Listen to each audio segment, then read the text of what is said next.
1,000 blades, and every single one missed. Predictable.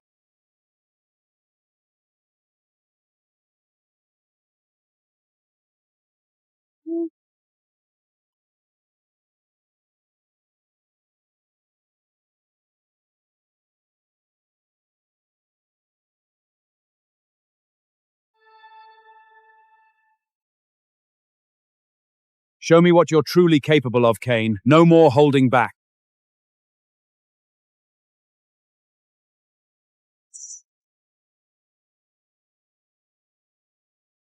Now, behold the true power of the Sword Master.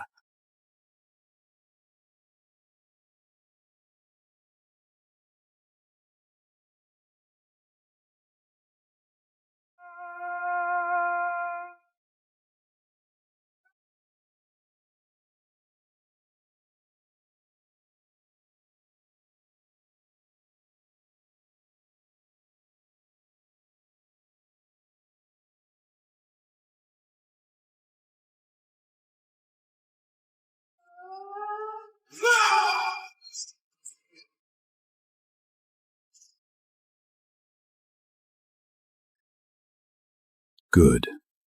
Very good. In just a few years, you've completely surpassed my lifetime of training. I have nothing left to teach you, my boy. It's time for you to take my place as the new Sword Master. Master, there is one thing I need to do. I need to go home and get married. Get married? Yes, it was my father's last wish. He arranged my marriage before he died and made me swear that once I came of age, I'd find the woman he'd chosen for me and marry her. The world out here is a viper's nest, Cain. Remember, never reveal who you are, and never draw your blade unless you have no other choice. Live as an ordinary man, and you'll spare yourself a great deal of trouble. Understood, Master. Behold, a new legend has risen.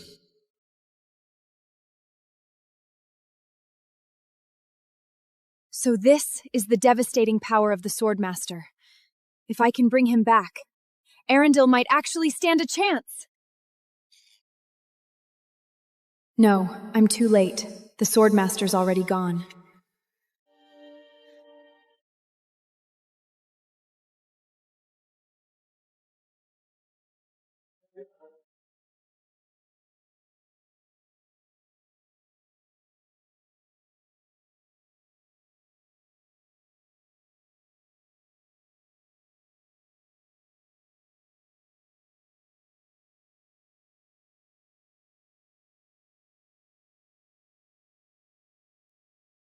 That's...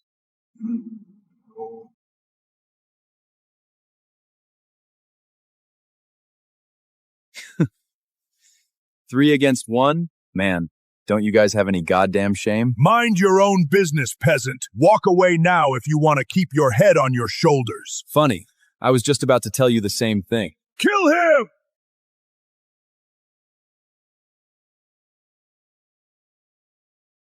Hey, don't say I didn't give you a chance.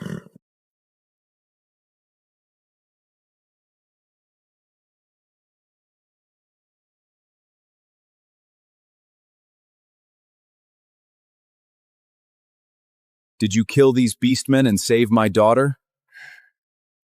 Master told me to keep my head down. Can't go flashing my identity just yet. Oh, no, sir. I'm just a blacksmith. They were already dead when I got here. Father, please, look at him. He's just a peasant blacksmith. There's no way in hell he could kill 3 beastmen.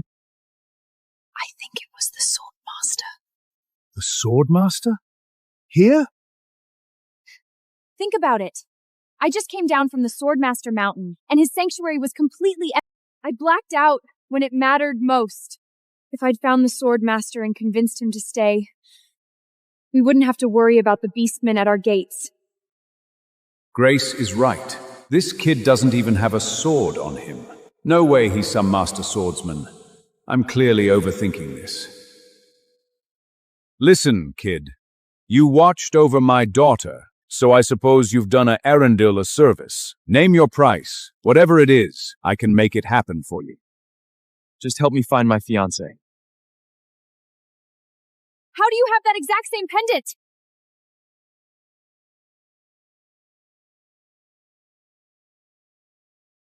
You're Robert's son. You're Cain? In the flesh.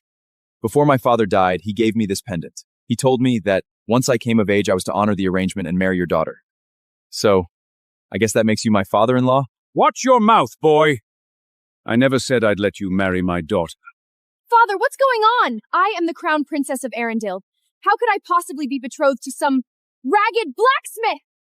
Look, Grace, years ago, Robert and I were close. We had too much to drink and said a few foolish things. I never imagined he'd take it seriously. You hear that, boy? It was a joke. There was never a real betrothal. I am the crown princess of Arendelle, the first in line for the throne. And you? You're a low-born blacksmith. You want to marry me? Try it in the next life!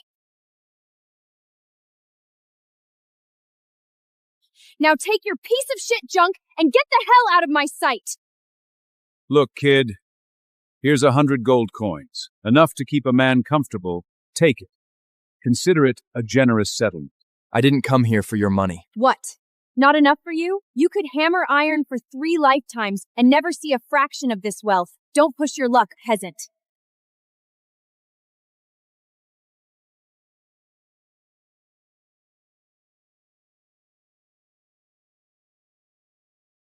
You said the betrothal was nothing but a drunken joke. Then how do you explain this? Years ago, when you were begging my father to help you claim the crown. Holy shit. It's real. The princess is actually engaged to a blacksmith? Unbelievable. Man, Prince James is going to lose his mind. He's been chasing Princess Grace for years, and King Roderick was finally about to give his blessing. Exactly. Prince James brought 5,000 soldiers to defend Arendelle and even took a general's commission just to stay at her side. And now some blacksmith shows up claiming to be her fiancé? That's ridiculous. Hey, keep your voice down. Arandon was built on sworn oaths. If the king breaks his own word, what is any oath worth? I don't give a damn about some old piece of paper. Look around you, blacksmith. The beastmen are literally knocking on our gates. The man I marry will either be a legendary warrior like the Sword Master, or a true hero like James, who commands legions to save my people. And what do you bring, huh?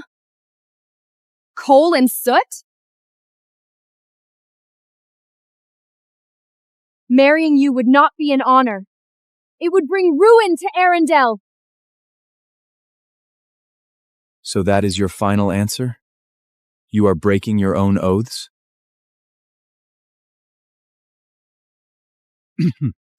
Of course not. We are not oath breakers. Tell you what, Cain, come back to the palace with us. Serve as a knight in training and spend some time with Grace. Give you two some time to build some chemistry.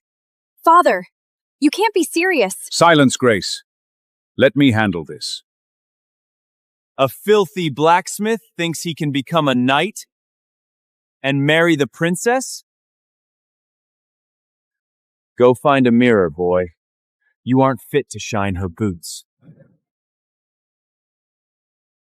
King Roderick, the Royal Knights are the absolute elite warriors Arendelle has. Every single man earns his place through brutal trials. If some ragged blacksmith can just skip the line because his daddy pulled a few favors back then the Royal Knights might as well become a goddamn laughingstock. James is right, Father. Your personal oath matters, but Arendelle's survival matters more. Then it's settled, Cain. If you truly intend to marry my daughter, prove you're worthy. The Royal Knight trials are being held today. Win the tournament, and I'll see you and Grace marry. What do you say? Listen to me, boy. The trials aren't your cozy little forge. Men fall in that arena. Take the gold and crawl back where you came from before you get yourself killed. Royal Knight trials? Sounds like a party. I've got nothing better to do today anyway. Let's go see how deadly this little arena of yours really is.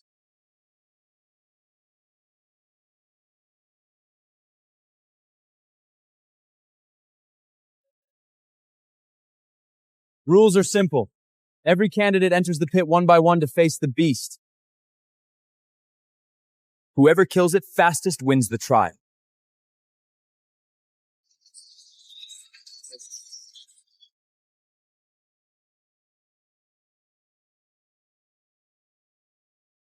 Impressive. That's our strongest candidate today. He might actually break the record you set at 20. What was it again, James? 1 minute. A whole minute? That's the record you're proud of? You don't know shit about real combat, peasant! Big guy's way too slow. He's gonna stretch this out for 5 minutes, and he's losing an arm before it's over. You have no idea what you're talking about. Stop embarrassing yourself. How did he do that? It happened exactly the way he said it would. Right down to the goddamn minute. The peasant got a lucky guess. That's all. Yeah, right. He's just a blacksmith. What would he know about fighting beasts? Next up, Kane, the blacksmith! Did he say blacksmith? Since when are blacksmiths allowed in the trials? Look at those screeny arms. They are barely enough for an appetizer. The beast will tear him apart. Holy shit! He didn't even bring a sword! The poor bastard's already scared out of his mind! Relax, everyone. It's just a stray pet. No need to wave a blade around.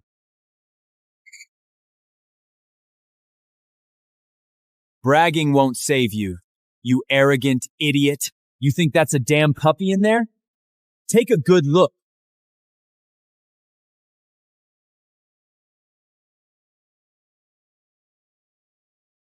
It took 500 elite soldiers to pull that three-headed hound out of the deepest hell of the Darkwood. Now let's see you talk your way out of this one, blacksmith. You gonna hammer it out with your bare hands, or let it burn you to ash? Hey, blacksmith! Enough with the bravado! This isn't worth risking yourself for! Get out of the pit right now! Oh, come on, your highness. It's his choice. Give him a chance. If he wants to be your knight and your fiancé, he needs to survive the toughest trial. Otherwise, he's just a joke. Enough talking. Open the cage. I'm starving, and I'd like to get some dinner when this is over. Arrogant fool! Open the cage!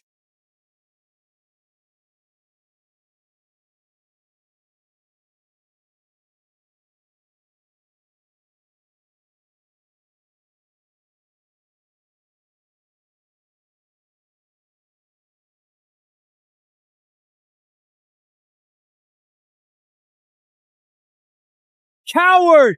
Is dodging all you can do down there? Stand your ground like a man! Those movements.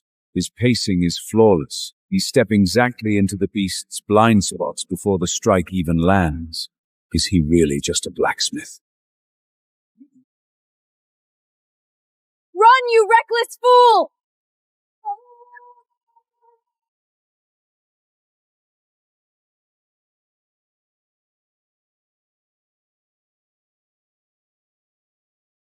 Holy shit! How is that even possible?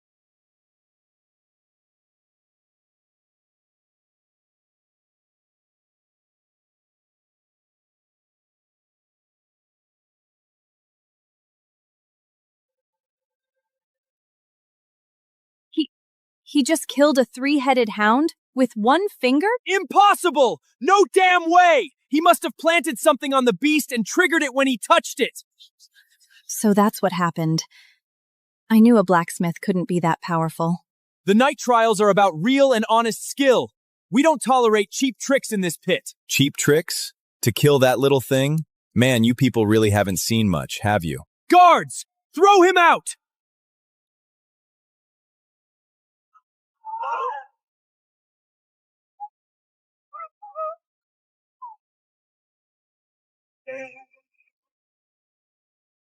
Damn it! War horns! The beastmen are attacking!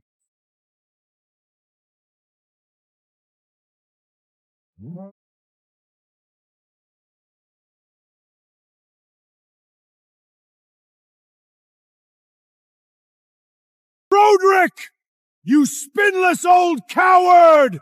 Get down here and face me like a man! Hiding behind your pretty walls won't save you. You can't beat him, pretty boy. Don't jump down there just to die. Shut your goddamn mouth, you coward! You're just piss-pants terrified because you know Fen is ranked number 15 in the swordsman rankings. Wait, what rankings? What the hell are you talking about? You might be shaking in your boots, but I'm not! Watch me! I'm gonna chop his goddamn head off and kick it across the battlefield! Hey, quick question. What's this swordsman rankings thing James was going on about? The swordsman rankings. The swordmaster created them to record the 50 greatest swordsmen in the realm. James might be young. He's already ranked 20th, the youngest man on the list. All right. Then who's number one? This swordmaster guy? Are you living under a rock? The swordmaster created the list, but he is completely beyond it. He's practically a god. Even if the top 20 swordsmen all ganged up on him at once, they wouldn't stand a damn chance. Jesus, Master. You really had nothing better to do than rank everyone? Oh, man. Yes! James hasn't lost his edge. He's actually going to put that wolf down. Pretty swordplay for sure. Too bad it's full of openings. Within 3 moves, James loses. Shut up! You're a blacksmith. What would you know? James is clearly winning.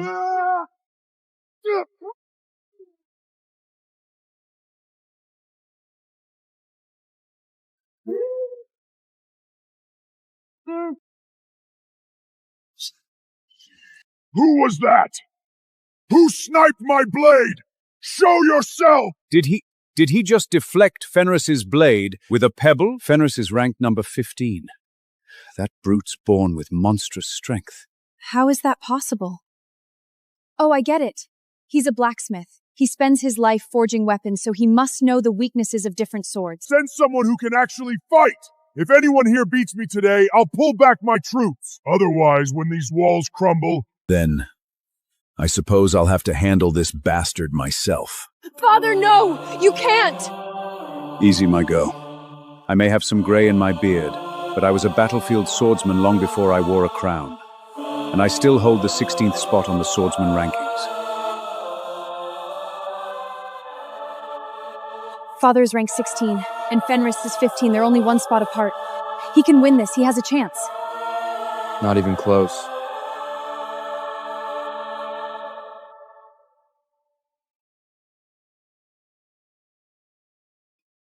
Kane is right. Fenris's right leg is the opening. Father!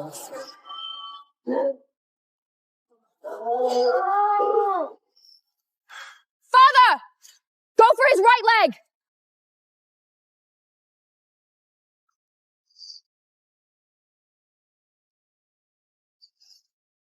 Oh, God.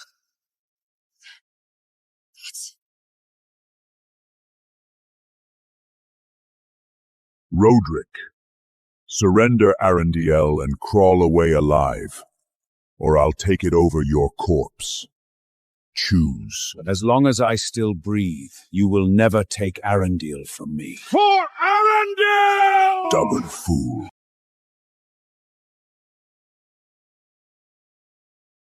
You call that a sword? That's a goddamn sewing needle. What? Are you planning to stitch my armor up for me, peasant? Against an oversized cat? This needle is more than enough. You arrogant piece of shit. I'll tear you to pieces.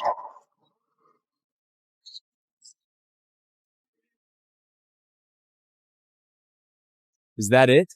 Is that all the legendary number 12 has got? You bastard!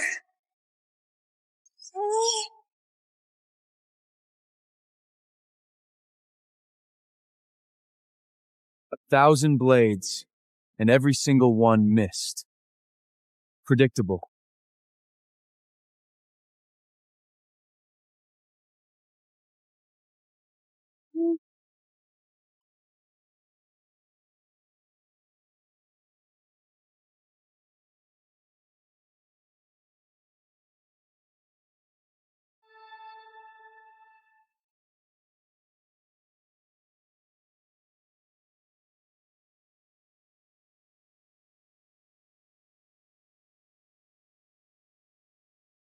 Code Orange. An Apex Star Beast has breached the perimeter. All stations, this is command. Emergency Directive Omega. Fire.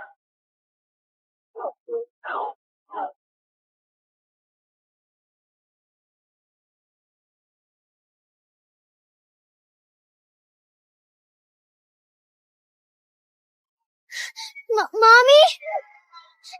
Mommy!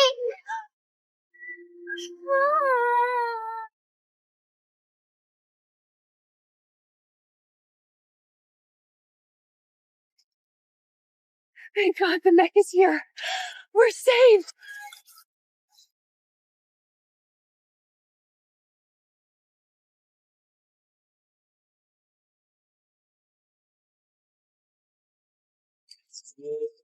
Piloting the latest Mark VI rig, the Tempest, is the Federation's crown jewel, Colt Thorne. With a record-breaking 90% neural sync rate, he remains the only pilot on Earth capable of operating a Mark VI mech alone.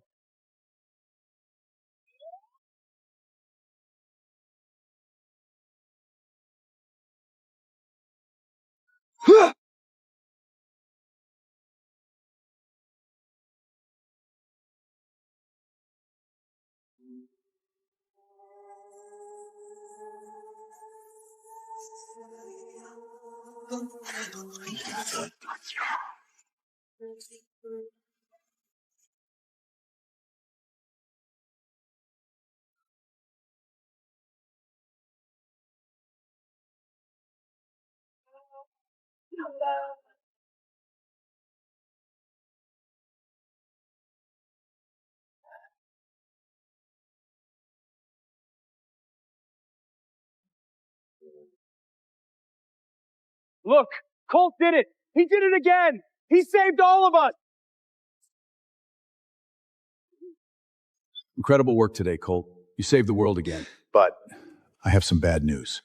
Swarm of Star Beasts just hit the town where your parents live. What did you say? I'm sorry, kid. We've already dispatched. Come on, faster! You fight like that and still call Colt Thorne your hero? You will only embarrass the genius who solo piloted the Tempest and took down the Apex Star Beast. He's right. Get yourself a new hero. Because Colt Thorne is just a worthless piece of trash who couldn't even save his own family. Shut it, Colt! You're a useless nobody who can't pilot shit. Just because you got the same name as Colt Thorne doesn't mean you can run your mouth about my hero. Colt Thorne's neural sync is 90%. That's legend-only territory for pilot high-level mechs. Us Revos, we own Arcadia City. But against Thorne, we're nothing. And you? You're just a janitor for the Revos. Know your damn place. Look out! At your current sync rate, you can't handle the elbow core vortex drive. Unless you're trying to bow to your opponent. Shut up!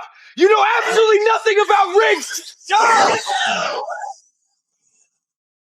Holy, Colt actually called it.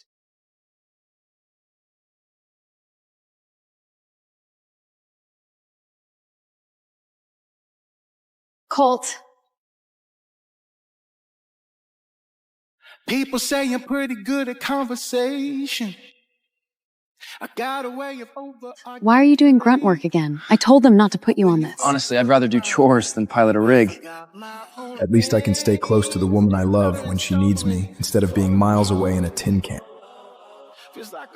Freya, the trials are tomorrow. We're going up against the House Ivich, and you're wasting time on this Sync Zero deadweight? Yeah, Freya. Ever since the legend Colt Thorne vanished 2 years ago, the Federation's been running these trials in every city for a pilot who can link with the Tempest.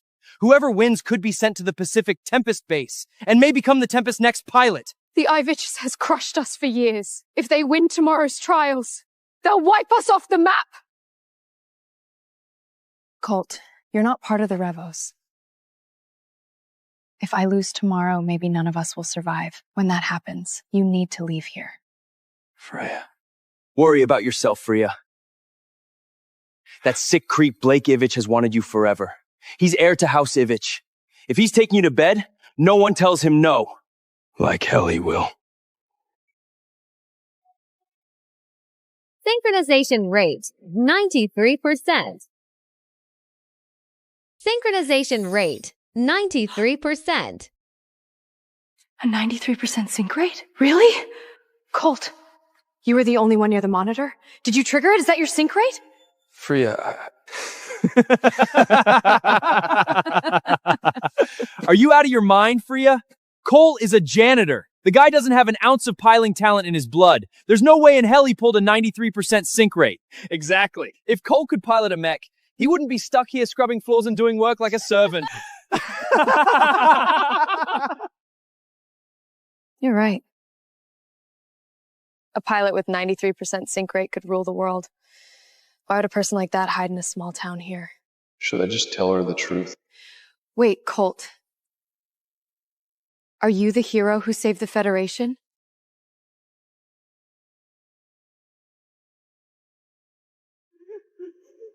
Mom! No!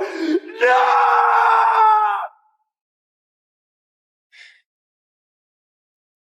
I'm not a hero, Freya.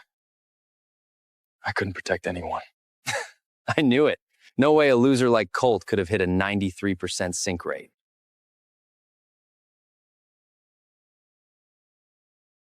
Hey there, Freya. Vex! Perfect timing! Let's see where your sink rate is now. Since Freya's injury, you're the strongest fighter we've got. Tomorrow's trial is all riding on you, man. Synchronization rate, 48%. 48%! The Revos poured all their resources into this guy, and after all these years, he only made 48%? That's amazing! We actually have a shot at winning! I swear to God, Ed, I'll bring glory to the House Revo. Don't underestimate Blake Vex. His sink rate might already be over 50%. Shut up, Colt! You can't even pilot, you don't get a say here. If Freya hadn't risked her life to save you, her neural tracks wouldn't be damaged. Her sink rate has been stuck below 50% for 2 whole years. This is all your fault! Enough. It was an accident. Besides, with Vex beside us, we still have a fighting chance. God willing, we'll pull through. Damn right. With Vex on our side, we're gonna win. What a bunch of idiots. Like I'd die for the Revos. But Freya, I'll definitely make you mine. Vex, something's off about him.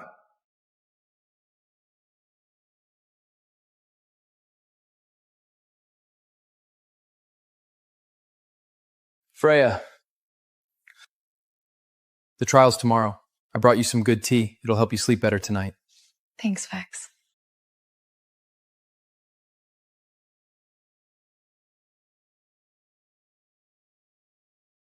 I've got stuff to do. You should get some rest too. Damn it. I almost had her in bed.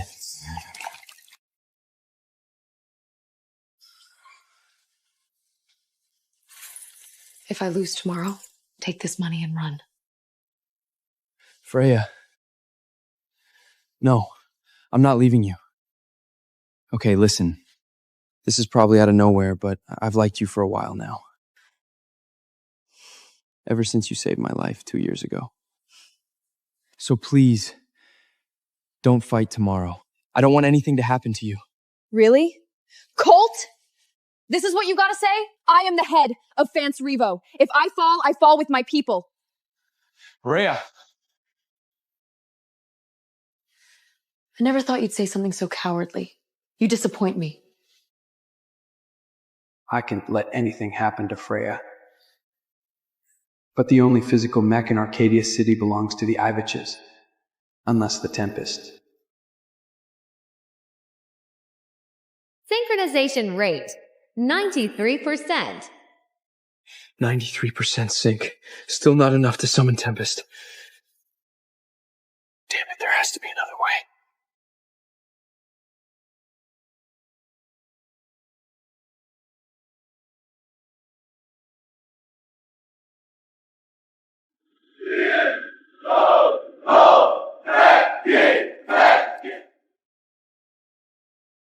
Alex.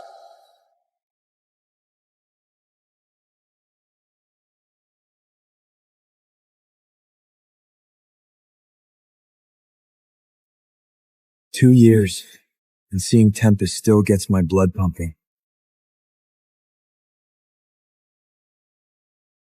No, Colt, don't go there. Colt, do you see that? That's Colt Thorne piloting the Tempest. He's the hero who saved the world. He's the one I see in my dreams. She dreams about me? What you just witnessed was the legendary Colt Thorne piloting Tempest and taking down the Apex Star Beast. Today's trial serves for one purpose, to find Arcadia City's strongest candidate for Pacific Tempest Base and the chance to become Tempest's next pilot. Alex, initiate the simulation. Quantum Hollow Mech Combat Simulator activated. The mechs in this arena may be simulations created by Alex, but the pain is real. So is the neural damage. If anyone here is afraid to die, walk away now. Revolt House breeds no cowards! I'll go first.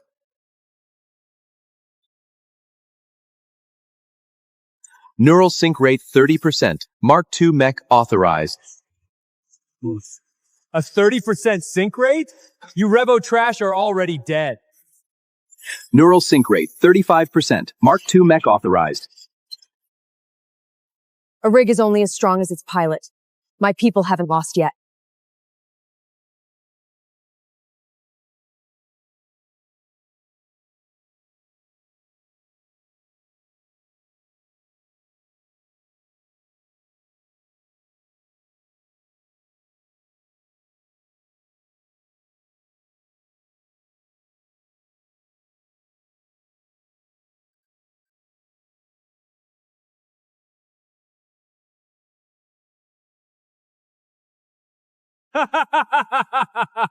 Stop.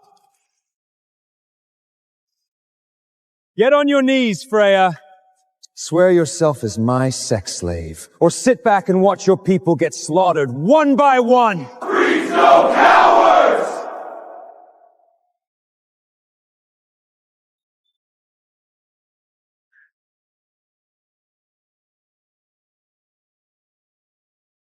Well?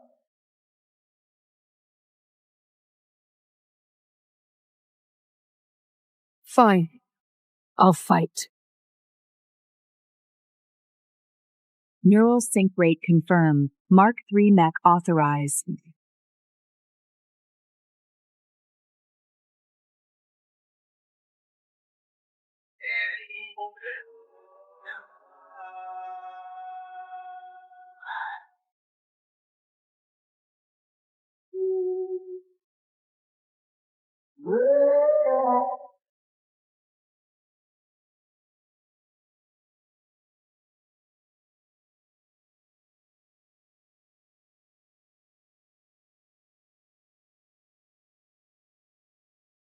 Next!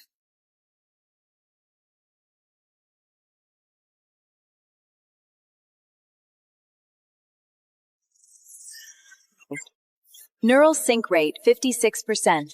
No way. Blake hit a 56% sync rate? That's even higher than Freya at her prime. Freya.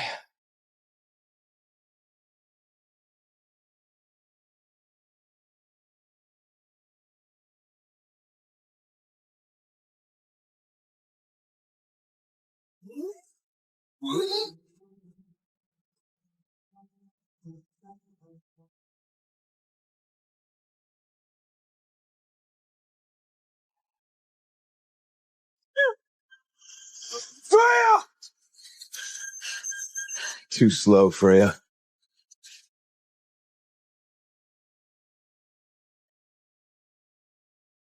No, I'm not done yet.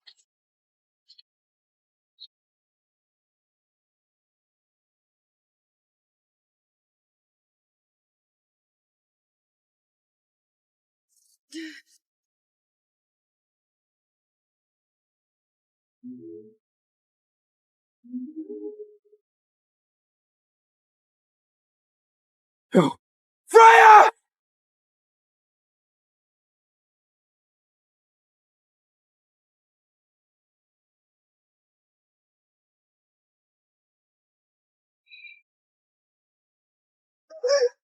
Freya!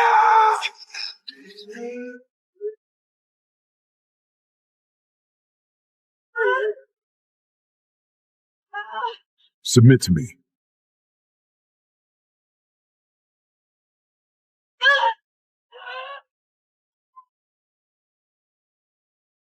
Keep me happy as my slave, and I might just let you live.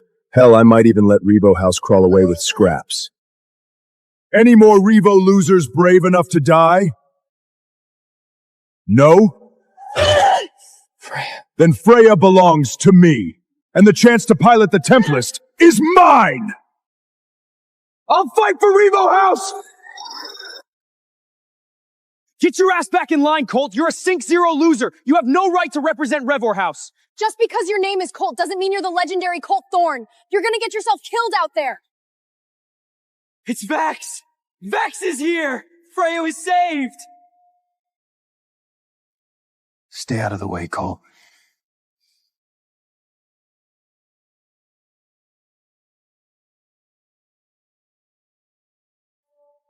Careful, Vex! Blake's sync rate is at 56%.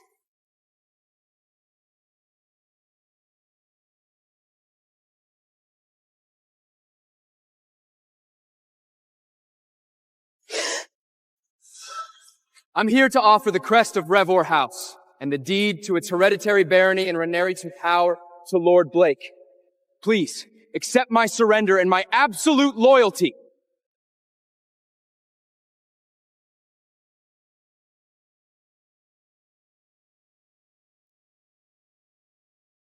Vex, what the hell are you doing?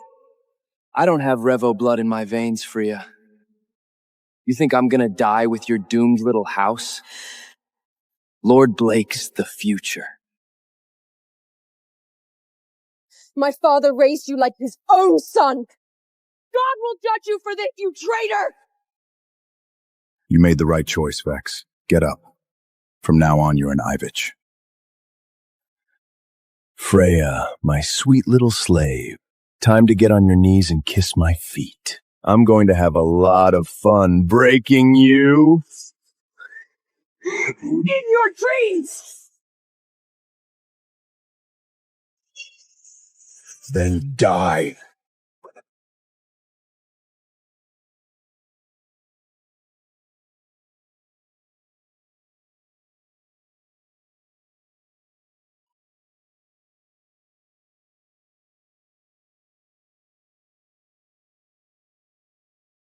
Freya!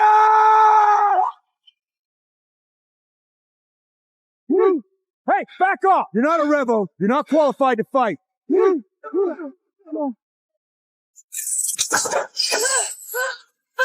Be my slave or die. I'd rather be crushed into dust than submit to you. I will never be your slave! You know, Freya, the harder you fight, the more I'm going to enjoy breaking you.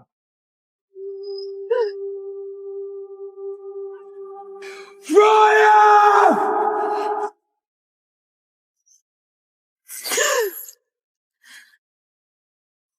No! Blake! You sick bastard! You could have been mine! But you refused. I think I'll just pass you around to my men. Let them have their fun with you.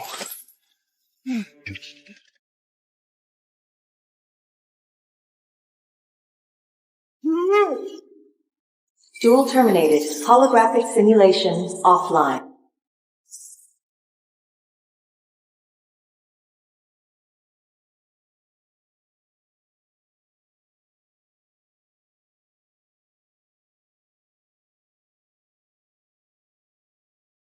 Who the hell are you? You think you can interrupt my duel like that?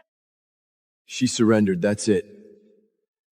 Now I, Colt Thorn, husband to Freya Revo, will take the fight for Revor House. Neural 100%. Neural link established. Summoning the Tempest.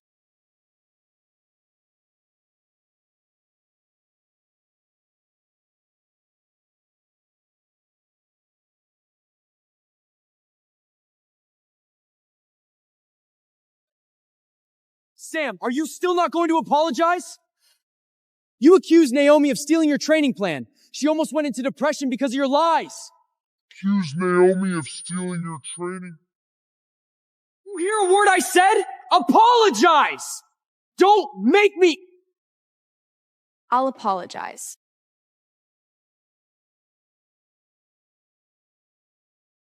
What? She agreed just like that?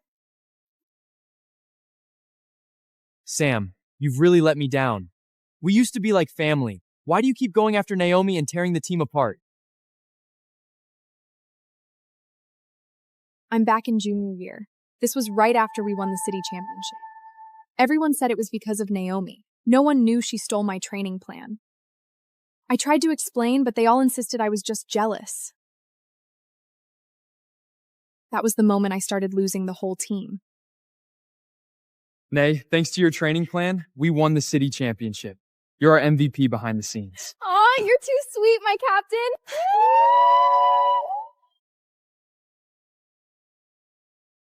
Jeremy was the first one who stopped trusting me. I used to worship him.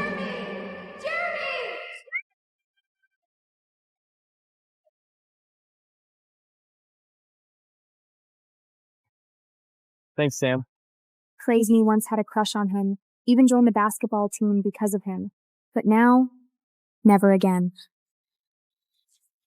She accused Naomi of copying her. She's seriously obsessed. She's just jealous. That's embarrassing. Naomi replaced her so easily. Sam, what are you doing here? Sam, you came!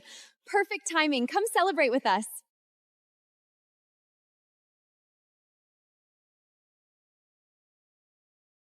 I'm not here to celebrate.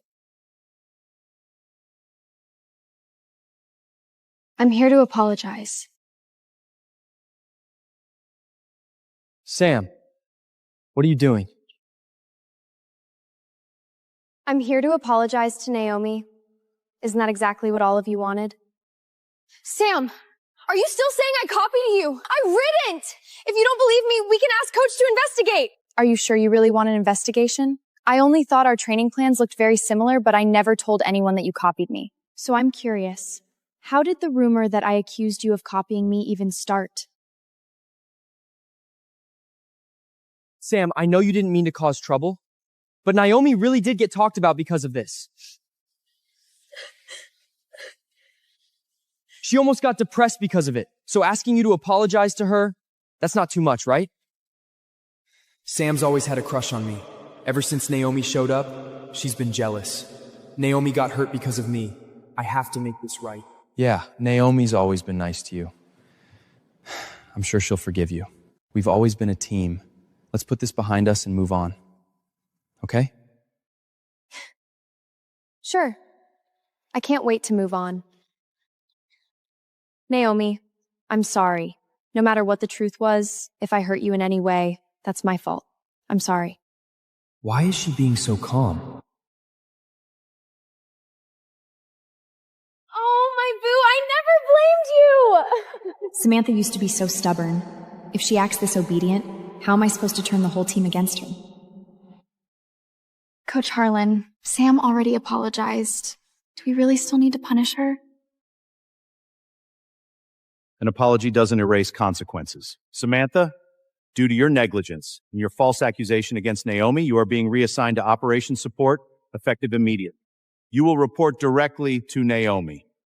That means you are no longer the team manager. You are Naomi's assistant now.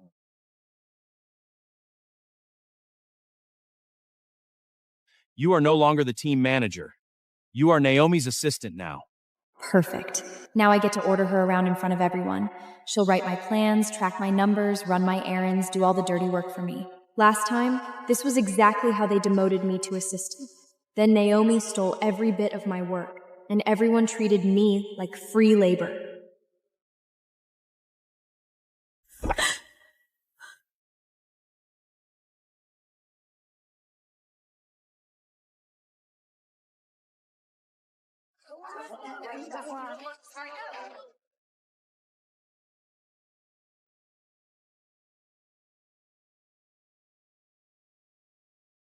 Coach, I've got an even better idea. Why not just make Naomi the manager? Exactly. Naomi helped us win the city championship.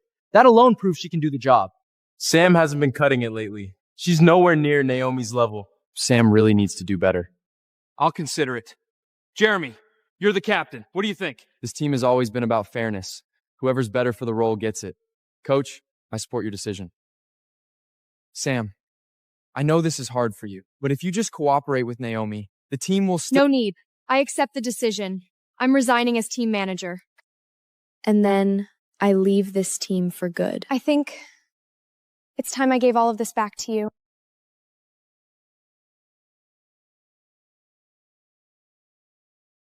Evan, this is the notebook you gave me 2 years ago when I first became manager. I'm giving it back. Wait. Why? Ryan, this is the stopwatch you gave me 2 years ago. Take it back. Tyler, this is your lucky wristband, the one you wore in your first championship game.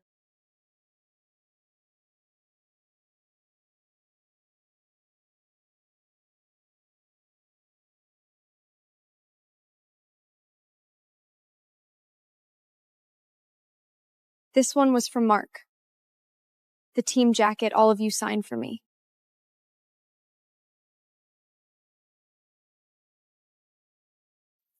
Sam!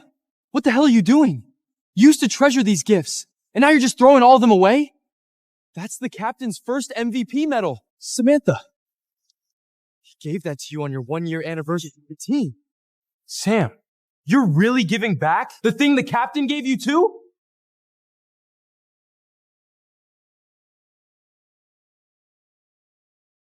These used to mean everything to me. Every time I stayed up late writing training plans, I kept them beside me. It made me feel like all of you were still there with me. But now, I don't need any of this anymore. Just like I don't need any of you. Sam, I know what that medal means to you. No one is forcing you to give it back. This medal stands for the bond of the whole team. I think it belongs with the team manager.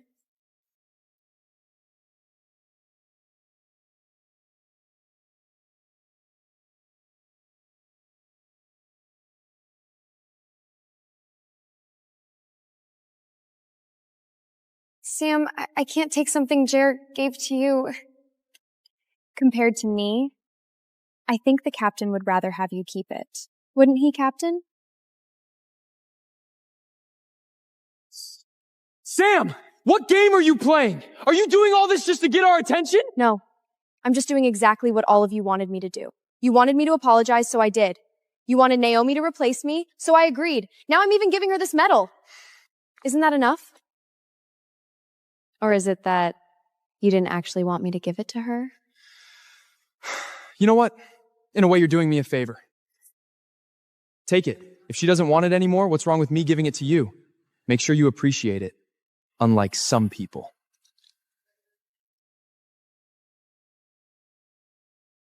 Sam, why are you doing this? I know you're upset about Naomi becoming manager, but this time you really went too far.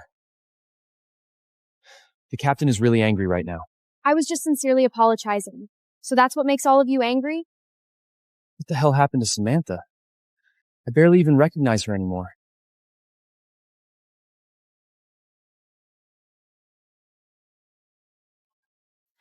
They all think I was targeting Naomi. I just need to work harder. Harder than ever. And I'll win their trust back.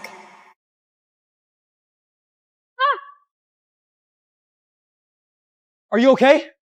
Does it hurt? Let me help you with that.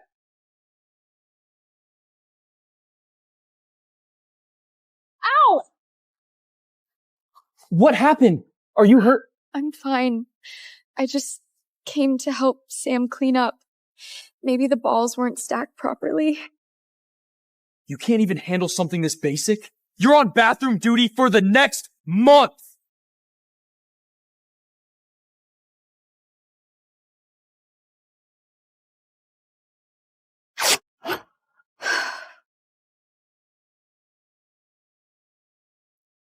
It's time to leave them and choose a better team. This time, I'm going after what really belongs to me, giving everything I have to become a professional manager. The only question is, which team do I join?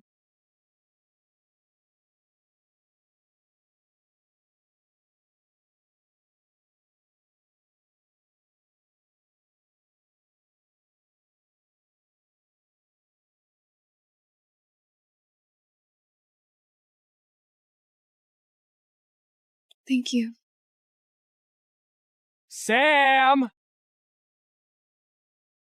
What are you doing? Why are you with Blackwell?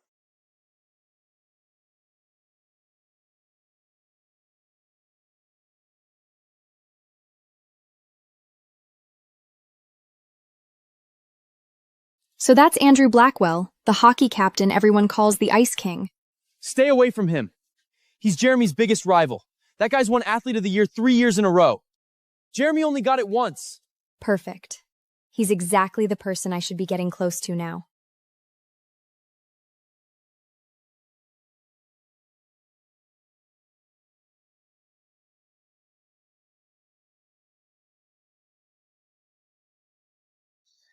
Who the hell do they think they are? Getting all the funding just because they're the flagship team? This year, we're gonna beat them. We're taking them down. Hey, I'm talking to you! Don't go anywhere near them, or don't bother getting our trust back! Think about it. I understand now.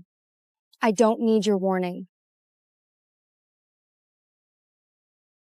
Why is she acting so cold? Is she still mad about the apology thing? God, she's being so petty.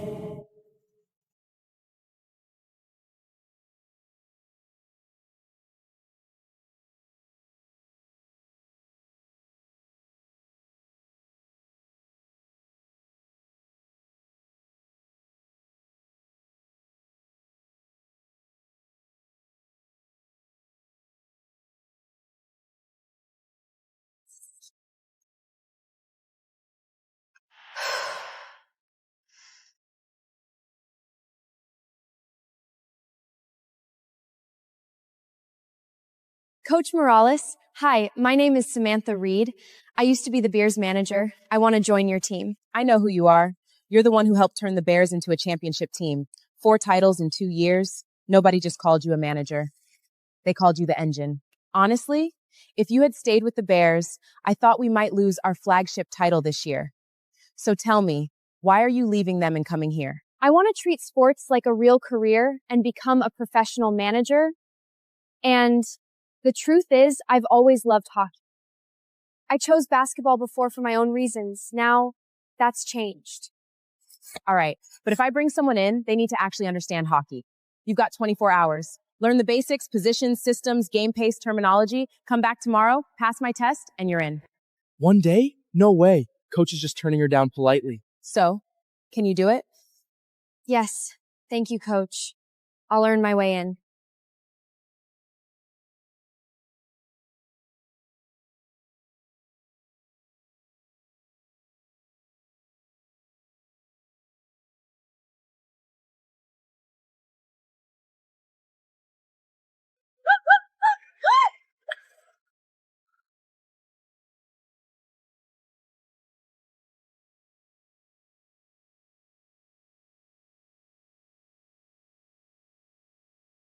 You did very well. Now I want to see how much of our game you actually understand. Show me what you can change here. Will, your passes are too soft. Lower your stick. Don't just flick with your wrists, drive through with your weight.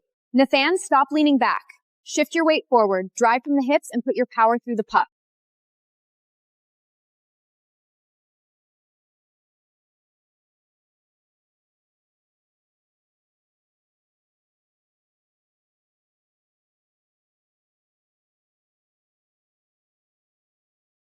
Oh my God!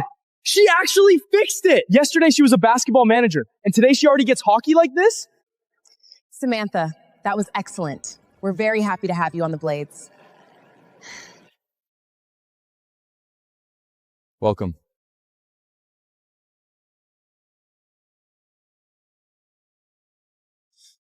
Are you okay?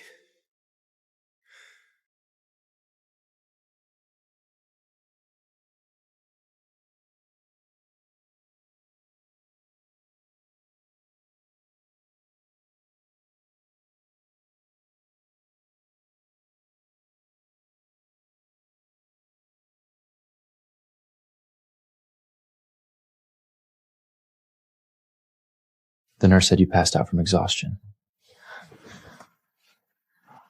I guess I pushed myself too hard these past 2 days.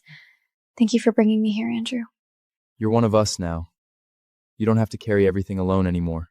Whatever happens, we'll stand with you. We'll carry it together. Okay.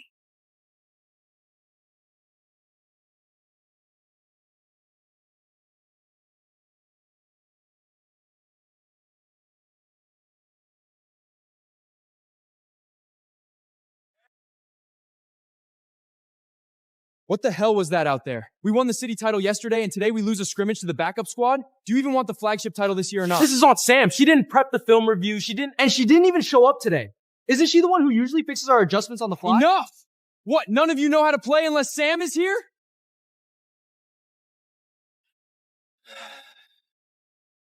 But this time she really crossed the line. She seriously just ditched her responsibilities?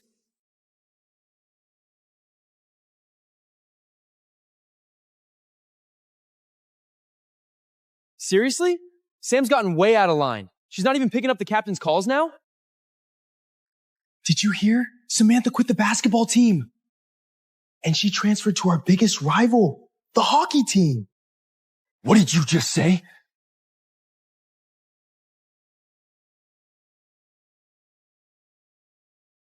You just said Sam quit the team?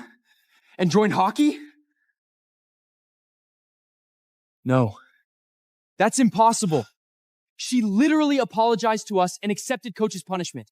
How could she turn around and quit right after that? We're not even sure. We just heard people saying it. Who said it? I don't know. Sorry, Captain. Maybe it's just a rumor.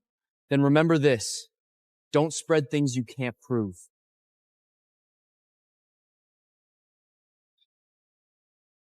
You know what? I bet Sam leaked that rumor on purpose. She wants us to know she's mad at us. That's why they didn't show up and won't even answer Jeremy's call. The clinic said Sam passed out. She got taken to the infirmary. What? How the hell did she pass out? I'm gonna see her right now. Wait! Weren't we supposed to throw Naomi another celebration tonight? The last one got ruined because of Sam. And what if Naomi gets upset again and spirals? What if she falls back into that depression stuff? Right. Sam's always been tough. Naomi comes first. But if Sam stays out sick, who's doing the training plans and stats? We can't keep losing games like this. We still have Naomi, don't we? She's way better than Sam. This stuff should be easy for her. Yeah, but if Naomi handles all of it, won't Sam just come back feeling even more useless and start acting out again? We can't keep revolving around her forever. If she wants back in, then she needs to earn our trust again and prove she still brings value. Come on, we're setting up Naomi's celebration first. Got it, Captain.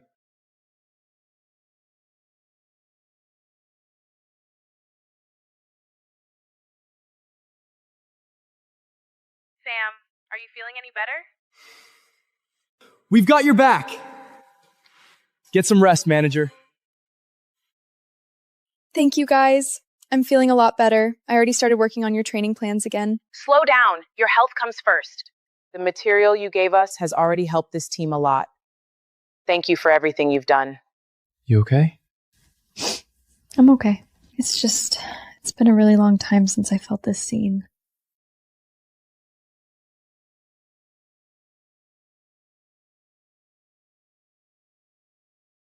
Sam, the annual review came out. I heard Coach Harlan wasn't exactly happy with your performance. Oh my god! Coach gave me an EE! Why did I only get an NI? That last training plan, I stayed up all night for it. I watched footage for dozens of hours. I wrote pages and pages of analysis. And in Coach's eyes, I'm still not important? Sam, are you jealous of Naomi again? Now you're questioning Coach's fairness too? I'm not jealous! I just feel like no one sees how hard I've worked. Enough! Anyone could do this stuff. What exactly are you so upset about? Maybe you just weren't good enough.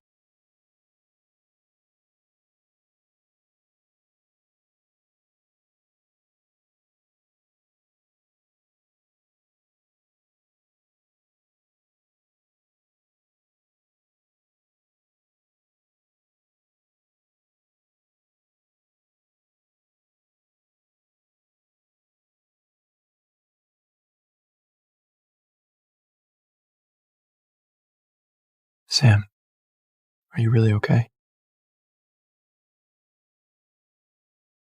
Sounds like your old team really didn't know how to treat you. But on my team, effort gets seen. I'm not going to let your work go to waste. I know, and I'm honored to be part of your team.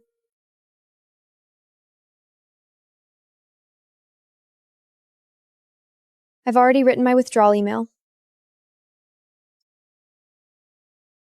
Once this goes to Coach Harlan, I'm done with the basketball team for good.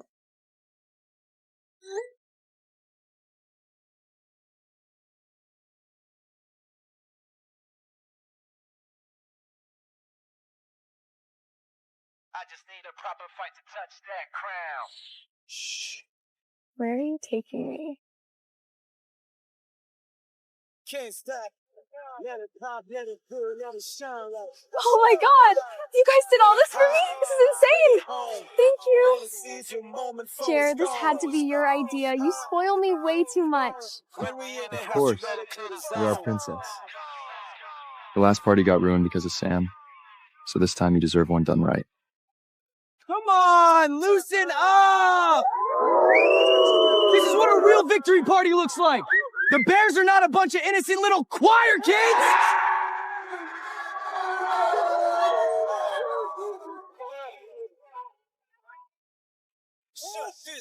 By the way, Sam's not here?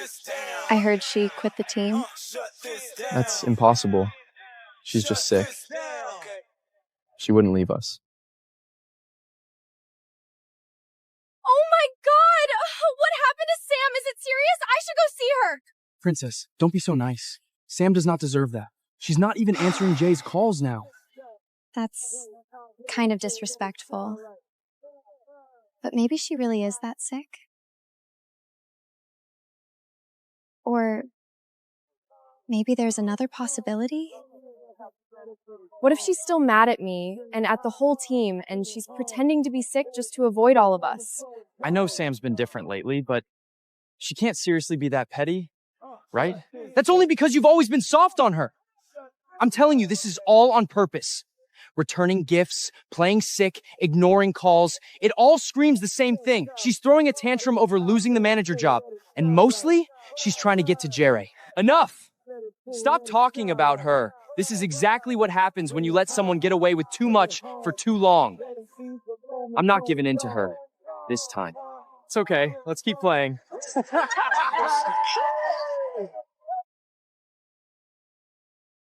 Coach, what are you doing here? Samantha submitted a withdrawal request. Do you have any idea what's going on?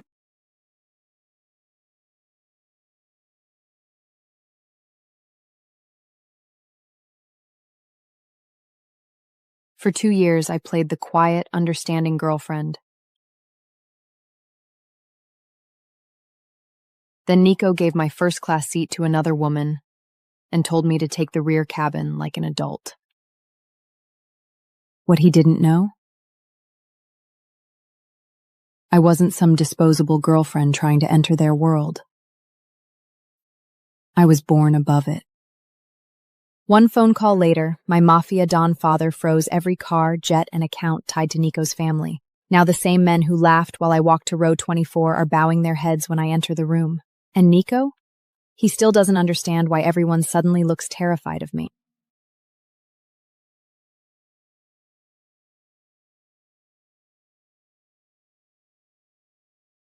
By the time I reached first class, Lila Rossi had already made herself at home in my seat. This trip was supposed to be the 2-year anniversary celebration for me and Nico. I had spent 2 solid months putting it together. But here was this woman, sprawled out in my seat, wrapped in my cashmere blanket, sipping my champagne, and wearing the pale gold gown I had designed myself and never even gotten to put on. When she saw me walked in, she flashed that signature innocent smile of hers. Oh, Rory, you finally made it. Nico said you're always the reasonable one. I'm sure you won't mind this tiny little change, right? Tiny little change? For this trip, I had handpicked the menu, chosen the wine, and even prepared a tea that Nico only pretended to like. And now another woman was lounging there like she owned the place, soaking up every bit of effort I had put in. Rory, we're in public. Don't make this into a whole thing. Lila was up all night working for the company. She needs to stretch out and rest. This seat works perfectly for her. So you just went ahead and handed my seat to her on your own? I actually told Nico I'd just go sit in the back, but he absolutely wouldn't hear of it.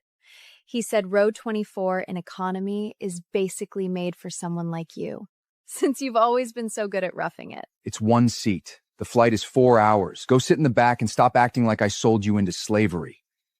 Nico, you handed my dignity over to another woman with your own 2 hands, and now you want me to say thank you for it?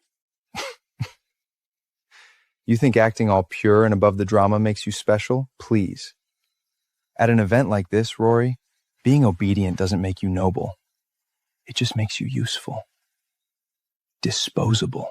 Watching the two of them play off each other like that, every humiliation I had swallowed over the past 2 years for the sake of love died right there on the spot. Fine. Enjoy the seat. Nico thought he had won. That disgusting smirk of total control spread across his face. I laughed under my breath, turned around, and walked toward economy. Halfway down the aisle, my phone went off with a sharp buzz in my pocket. It was my father, the man I hadn't spoken to in 3 years. Which brain-dead idiot thought it was acceptable to put my daughter, the pride of the Voss family, in the back of a commercial flight? Row 24, in economy, directly across from the lavatory. The air carried a distinctly sour recycled smell, and the first message my 2-year boyfriend sent me after stealing my seat. Lila's business report, the kind with holes you could drive a truck through. Lila has a senior leadership review in Zurich tomorrow. She's exhausted and doesn't have the bandwidth to fix it herself. Clean this whole report up before we land. Scrambled data, missing sources. If this thing got submitted, the executives would tear Lila apart in front of the whole room. Nico, this is not my job. Why on earth would I do this for her? He called immediately. His voice was pure impatience. Rory! This is tied to the overseas project we've been building for 2 years. Lila's the face of the boardroom. What's the big deal about helping her out? Oh, and when you write it, match the tone. Make it sound smart, but not too smart. If it's too polished, the executives will get suspicious. Get it done. If you can't handle something this simple, don't be surprised when I bring Lila into the inner circle and leave you outside where you belong. 2 years. I had rewritten more slide courts than I could count for him. I had stayed up cleaning up his messes more times than I could remember, and what I got in return was being dropped to the bottom while being handed a brush to paint someone else's crown. Fine, Nico. I'll do it. I opened my laptop. No crying, no yelling. I spent 2 hours restructuring the data, but next to every fatal error, on every single page, I stamped Lila's initials in the most eye-searing shade of red I could find. L.R. It read like a death certificate, pre-filed at the morgue. The moment I shut the laptop, a man in a black suit appeared silently beside my seat. No sound, no warning. Damien, my father's personal envoy. Miss, the Dawn received your location. Tell my father I'm not ready to reveal who I am. Not yet. Damien bent slightly at the waist, his voice low and precise. The Dawn's exact words. Since someone out there was foolish enough to disrespect you, the man called Nico has 39 minutes of safety left. 3 hours later, the plane touched down at Geneva Airport. The whole trip to Europe was for one reason, the DeLuca family's exclusive overseas partners dinner, about as inner circle as it gets. The moment we cleared arrivals, Nico wasted no time putting Lila on display for everyone to see. She walked out front in the gown I had made with my own hands, and Nico trailed behind her like a personal bellhop hauling her luggage. As for me, I followed behind them carrying a heavy tote bag completely invisible, treated like an afterthought nobody had bothered to introduce. The DeLuca family's motorcade was lined up outside in a long, gleaming row. Everyone crowded around Lila with warm greetings and pleasantries. Not a single person thought to acknowledge me, the actual girlfriend. Lila turned around and gave me that smile of hers. Warm on the surface, rotten underneath. Rory, aren't you exhausted carrying all that? I actually offered to help, but Nico said no. He said my skin is too delicate. You know how you are. Tough as nails. The executives nearby let out quiet chuckles. Nico stood right there and let it happen, the contempt in his eyes making my stomach turn. Outside the estate, 3 matte black Maybachs sat idling. Nico guided Lila into the first one, but when I reached for the door of the next car, the driver slammed it shut before my hand even touched the handle. Nico rolled out the window of the first car and looked down at me. The cars behind mine are for the support staff and housekeeping crew. Ride with the logistics team. The hotel isn't far. Stop wasting everyone's time. At the hotel, the humiliation got less subtle. Lila and Nico were handed a presidential suite. The front desk attendant didn't even look up when she slid a key card across the counter to me, a room on the basement service floor. Rory is pretty low maintenance. Nothing too basic would bother her. I took the dirty little key card and gave him the most relaxed smile I had managed in 2 years. You're right. Cheap is exactly what some people deserve. The moment I finished speaking, the revolving glass doors burst open. A Rolls-Royce Phantom was waiting outside. The arrogant European bodyguards in the lobby all stood up straight in an instant. Tomas, my father's chief butler, stepped out and walked straight to me. Then, in front of everyone, he lowered his head for the first time in 20 years. Miss Rory, Don Marcus sent me to take you home. The family knows everything you've been through, and now they're ready to make them pay. That bow from old Tomas dropped the entire luxury lobby into total silence. Nico stared at the multi-million-dollar car and the head butler standing before me with his head lowered. The arrogance drained from his face, and what replaced it was something almost comically confused. What exactly is going on here? Where did you rent these people from? Nico, he is in a league you will never reach in your lifetime.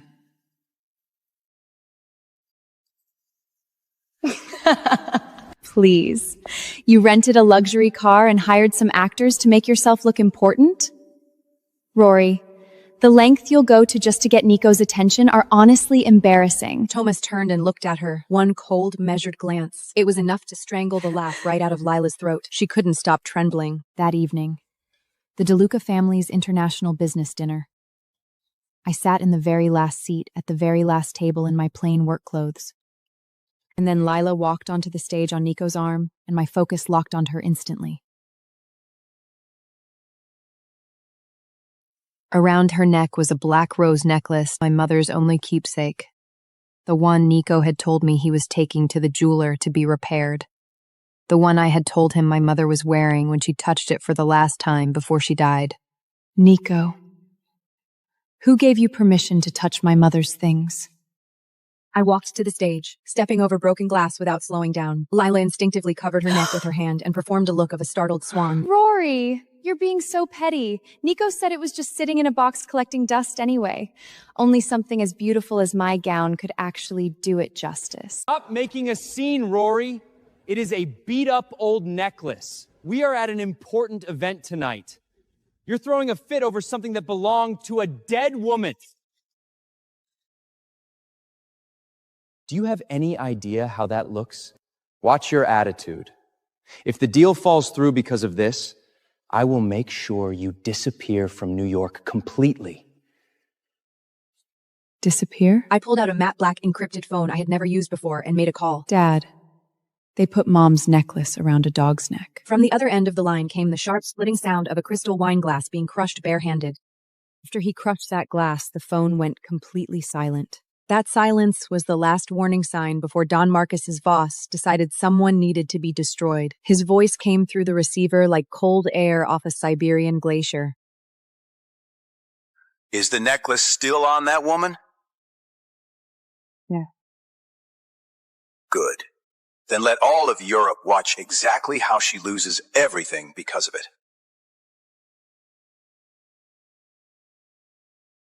In the same instant, every one of the hundreds of influential European financiers in that banquet hall quietly set down their glasses. The bank president hosting the event, the one who had never once gave Nico the time of day, had gone completely white. His legs were shaking. My father's voice on the other end was absolute zero. Rory, do you want them reduced to nothing in 5 minutes? Or do you want them to walk out of here on their own 2 feet, fly back to New York, thinking they've won the world, and then watch every single door slam shut in their faces one by one? 2 years of humiliation ran through my mind. Letting them collapse here, in front of everyone, felt too quick. Too clean. Their vanity deserved better punishment than that. Dad, I want them to climb all the way to the top. Let them fly home tomorrow feeling like they conquered everything.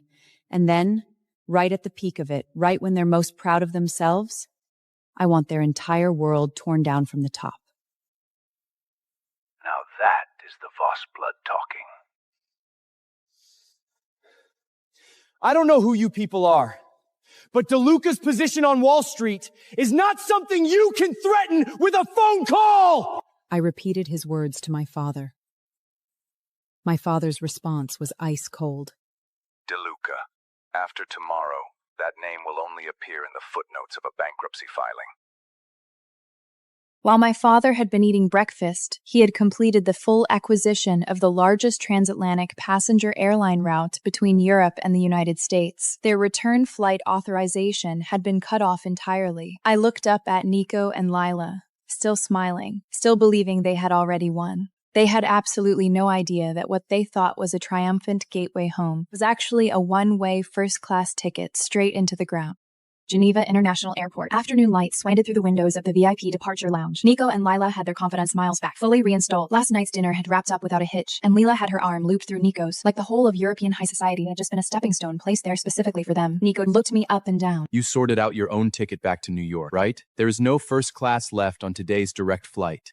You're looking at a 20-hour layover in coach. Have fun with that. Honestly, coach with layovers isn't that bad. Good for building character. It suits you, Rory. You've always had that sort of, budget traveler energy. Maybe so. I hope you two have a smooth flight home.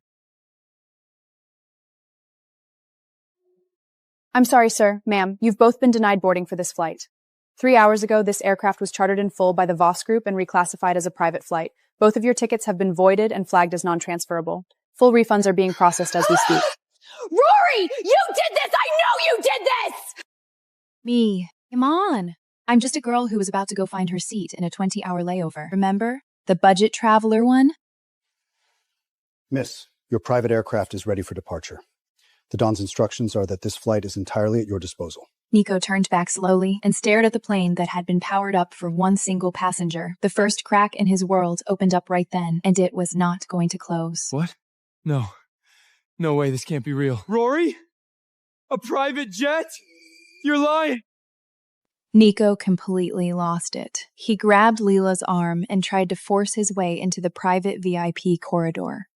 Damien stopped him with one hand and sent him stumbling back 3 steps. Sir, this is a Voss family private aircraft. One more step forward will be treated as a security threat. Are you out of your minds? She is my girlfriend! Nico screamed across the corridor at me. Correction. Ex-girlfriend.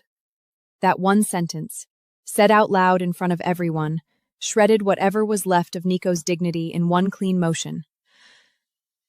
Panic too, Lila, and her voice shifted into that particular helpless ranger she used when she needed someone to feel guilty.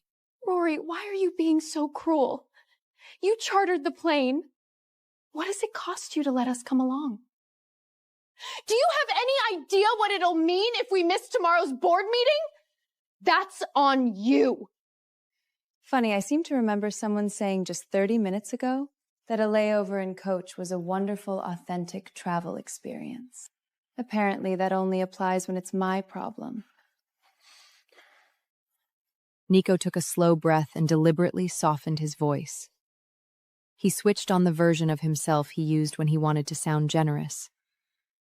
Baby, relax. You've made your point, okay? You've had your moment. Let us on the plane, and I'll forget the whole thing with Lila from last night. We go home, everything goes back to Nico, normal. this is your real tragedy. Even now, you genuinely believe the world rotates around your ego. Nico's jaw tightened until his teeth ground together. If we're not at the financial review tomorrow, President Lennard will have us both removed from management. You understand that? Then I hope you can find good seats on the train. I turned around and walked up the stairs, the black carpet running the full length of the boarding ramp beneath my feet. Nico was still screaming behind me like a man who had lost his mind. But that voice no longer had the power to make me turn around for even a second. The cabin door closed with a slow, mechanical hum. My phone lit up. A message from my father. When you land in New York tomorrow, I'll take you to get back what's yours. They thought they could mess with my daughter. They're about to learn. On the 10-hour flight back to New York, I stretched out in the full flatbed suite and slept better than I had in years.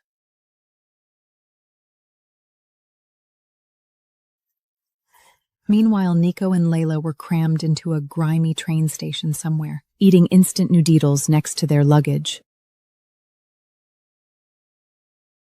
The so-called DeLuca core project, the big overseas deal Nico had been so proud of, was never something he had won through talent or effort.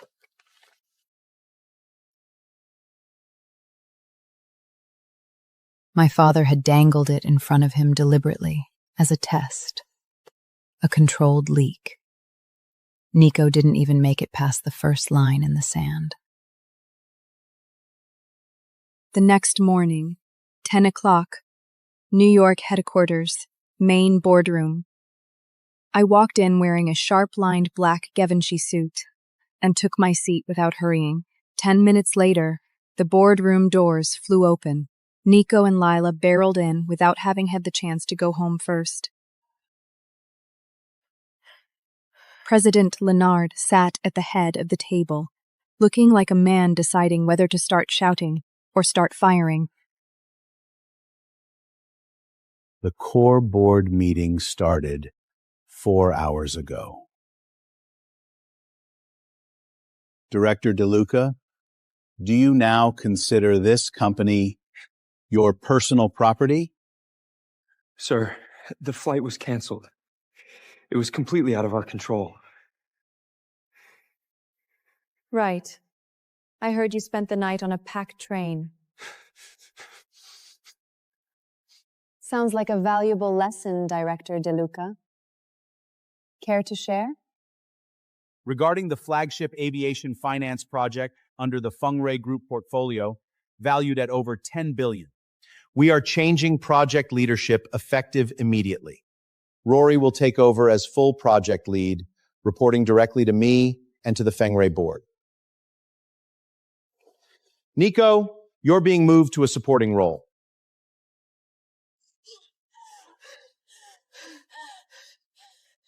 That is completely unfair, sir!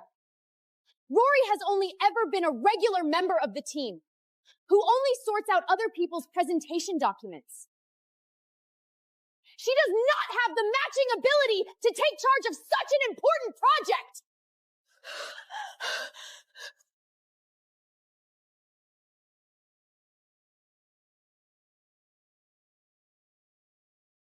Miss Rossi, instead of worrying about whether she belongs here, maybe you should worry about the report you owe us.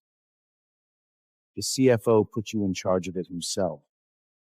Don't tell me you left your numbers on the train.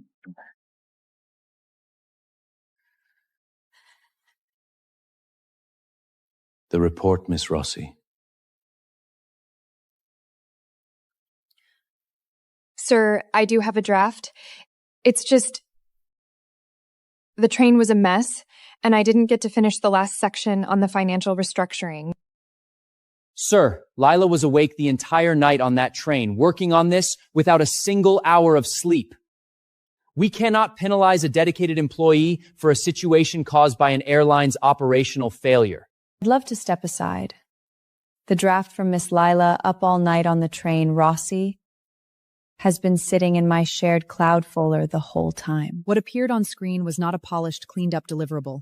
It was the original document, covered in my edits from the flight. Every critical error surrounded by blood-red annotation. With a timestamp attached. Data fabricated. Nearly every single page had one. Miss Rossi, this is the document you intended to submit under your name to the Fengray Group's core briefing? You plan to hand us fabricated figures and let this entire company get blacklisted across the industry by tomorrow morning? Nico, you're the one who said Rory was part of the team! You're the one who said she deserved to clean up after me! This is your fault, too! That finished off whatever was left of Nico's carefully maintained image. His panic flipped instantly into something wild and backed into a corner. You know what, Rory? Fine. You want to play it this way? I will post every single piece of dirt I have on you to the company intranet today. If I'm going down, I'm taking you with me. He showed me a smile that had gone crooked with desperation. Go ahead and try me. I've got a present lined up for everyone on Wall Street at the company's annual PR gala tomorrow. Consider it my anniversary gift to us. I knew exactly what he was talking about. He had already found those photographs. The ones someone had taken without my knowledge, pictures of me having dinner with my father. Lila had pointed him towards them. The night of the Grateful Giving charity gala had finally arrived. Nico had completely abandoned his backstage scheming. His new plan was simple: make enough noise, and public opinion would do the dirty work of stripping her power for him. The golden ballroom sparkled from wall to ceiling. When the emissary announced I had won the Outstanding Core Employee of the Year award, the room responded with polite, obligatory applause. And every single person in that room was sneaking sideways glances at Nico, lurking in the corner, like a man waiting for a fire to start. I walked to center stage in a floor-length black couture gown, posture perfectly composed. The Embraer placed the solid silver trophy in my hands. The moment my fingers touched the microphone, a sharp, ugly shout exploded from the audience. I object! This woman does not deserve that award! Every clap in the room died instantly. The silence that followed was absolute. President Leonard's face went so dark, it looked like he was about to commit a crime. Nico DeLuca! This is an industry gala! Sit down. Now! But Nico had completely lost it. He was gripping a black USB drive like it was a weapon, already charging up to the stage. This company is about to hand its highest honor to a woman who slept her way to the top! And I have the proof right here! Photo after photo appeared, grainy but specific enough to tell a story. In them, I was smiling, handing a glass of water to an older man, seated in the back of a Rolls-Royce, dressed in a top-tier suit. That right there is the real story behind her $100 billion deal! She didn't earn it on merit. She earned her way into that old man's bed! And that's how she got everything she has tonight! Rory, how could you sink this low? Just for money. Lila covered her mouth from the audience, performing the most theatrical display of heartbreak imaginable.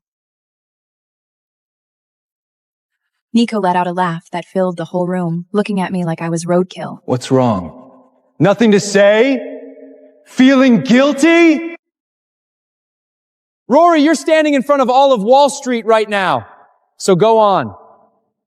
Tell everyone exactly who that old man is to you. Since you're dying to know, sure. Let's make it public.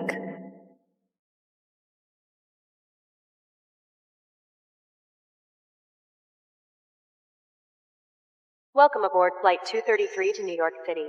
Wi-Fi is now available. We wish you a pleasant journey. Sir, your fiancée received her PhD from Harvard today. As requested, we've secured her a partner track offer at Throne Tech. Her celebration dinner's all set. Starts once you land. Noted. Good work, Adam. Also, Anya Throne from Throne Tech has been quietly courting us for investment. Send me the deck.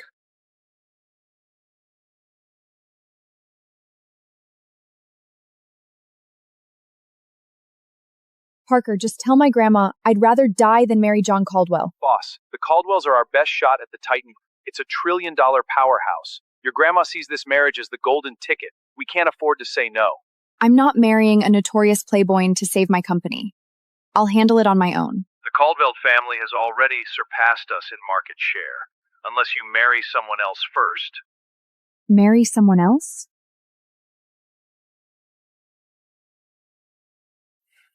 That button calls the crew. Oh, thanks. First time flying first class? Yeah. I'm used to something a bit different. Your champagne, sir. You prevented a global famine and a nuclear war. My country owes its survival to you. To peace.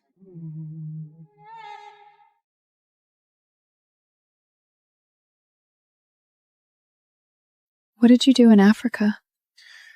Just some volunteer stuff. Built shelters, took care of kids. Oh, wow, that's pretty cool. He probably didn't make a cent doing that, but the way he talks about it, like it mattered, he's unlike any other man I've ever met. I'm Anya, by the way. Arthur. Well, Arthur, this might sound totally insane, but would you mind doing me a favor? What favor? Let me introduce myself properly. I'm the CEO of Throne Tech, the heiress to Throne's fortune. I own 5 properties and 2 private estates. Annual income, $1 billion. And I want you to be my husband. What? I mean, a fake marriage, just for a year. I need someone to play my husband, and you just feel like the right man for me. Is that a joke? I'm serious. You can trust me. Google me. You'll see that I have no scandals, no addictions, nothing shady in my past. If you agree, we can sign the paperwork today. And I'll offer $100,000 a month, plus a waterfront condo in Midtown, in your name only. Tempting. But you have picked the wrong man. Already taken. I'm flying back to get married. Oh, I did not see that coming. Sorry.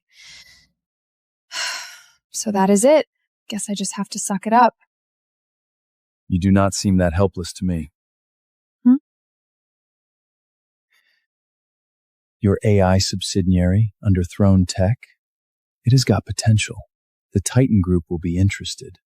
But if that is your pitch deck to win them over, you are toast. Really? You might be a nice guy, but you don't know a thing about how the business world works. We might not be getting married, but I can still help you. Hey, what are you doing? Fixing your pitch. You're asking for 100 million? Try 100 billion. Excuse me? What? There. Done. What the hell did you just do? You sent that? You actually sent it? You were undersaying yourself. You hijacked my pitch! Do you have any idea what you've just done? I saved your pitch. Saved? You've ruined it!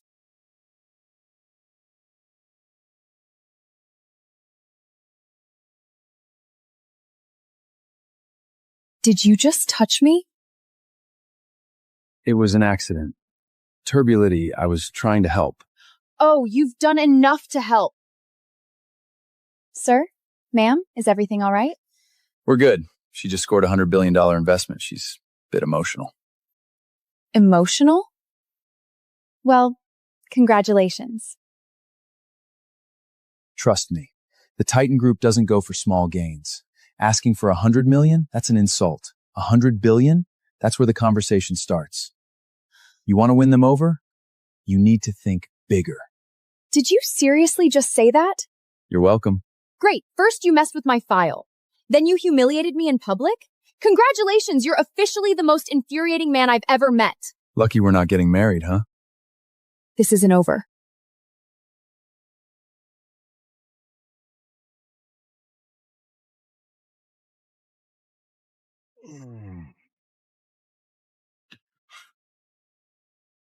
Help her land $1 billion deal?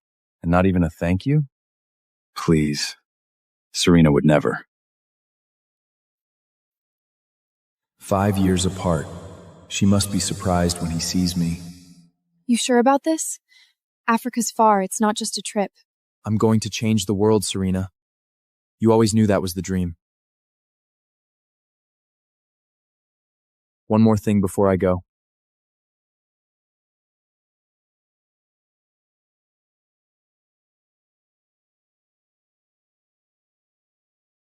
Serena Lee, will you marry me? Yes.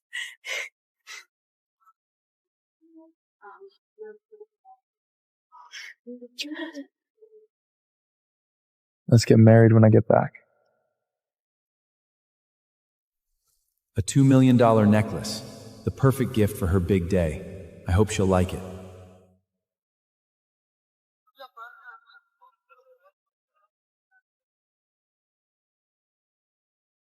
My girl, look at this. An entire party just for you. Throne Tech doesn't do this for just anyone. We've officially made it. It's just the beginning, Mom. You know, my dream is to become someone like Anya Throne, the CEO. But she's a mystery, never appears in public.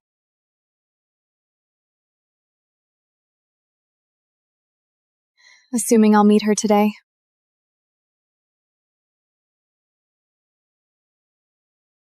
After all these years of my funding, Serena's finally made it. A PhD, partner at Throne Tech. Time to let her know that I'm the CEO of Titan Group and start our sweet life.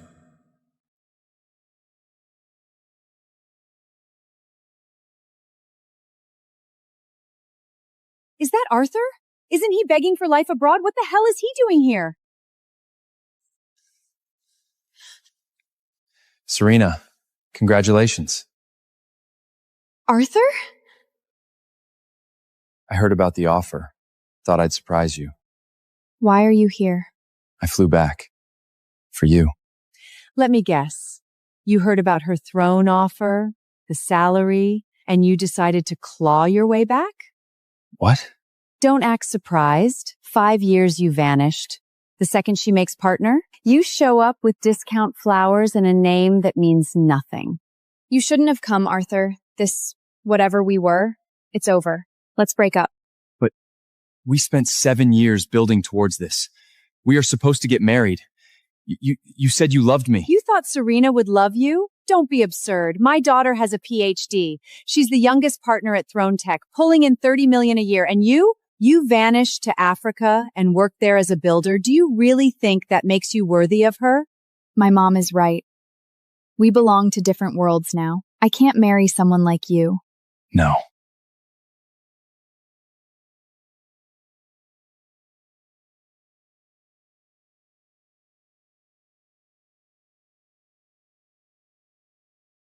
Someone like me? Look around. This is the party Throne Tech threw for me. These people? Legacy investors.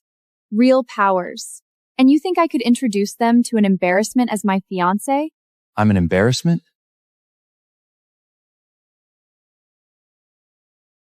So that's what this did to you. One job offer from Throne Tech, and you think you're out of my league. Did you know, Serena? To me, Throne Tech is just a small fish. You arrogant little cockroach! How dare you look down on the top firm in this country? You want to know why Throne Tech gave you that offer? Because someone vouched for you, someone they'd never dare ignore. And that someone was me. I'm sorry, what?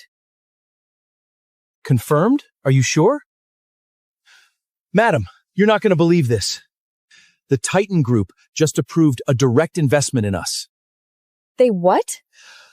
$100 billion. What? It's Mr. Storm's move. You know the ghost chairman who runs the Titan Group? It's his first formal return to the States, and we're his first target. We got it. $100 billion. There. Done. He was right. It's 100 billion. Parker. Find him. Find who? The man who sit next to me on the Nairobi flight. Arthur. I don't care what it takes. Find him. Understood. But what do you want with him? I'm going to marry him. Wait, what? I've never seen an incredible man like him before. He is the one I want. You self-importance little shit. Who the hell do you think you are? I get it, Arthur. You're not upset about the breakup. You're just pissed off at all the money you poured into me. Just name your number. I'll pay you off. And then we're done. For good. Is that what you think? That I'm here chasing the money I gave you? Let's settle up. How about 100 grand? 200,000? Serena. $300,000. That's more than you've ever seen. $300,000. That's more than you've ever seen. You still think I came here for money? Take it and get out of here. My daughter should have dumped you ages ago. You've got no house, no car, no savings. You can't even get a decent job. You're a lost cause. Is that what you think of me? For the sake of our 7 years together, don't embarrass yourself even more. Just take the money and leave. My daughter's done with you. Can't you get that through your thick head? He's not worth your time. Oh, where's Victor? Didn't he say he was coming tonight? Yeah, said he had something to handle first. Should be here soon. Victor? Victor, son of James West, vice chair of Throne Tech, practically next in line after Anya Throne. Only someone like him is a match for my daughter. Rich, charming, well-educated, and you're a penniless dropout. You're just a misstep she should have never taken. Arthur, Victor's on his way. You should leave. Trust me. You don't want to be here when he walks in.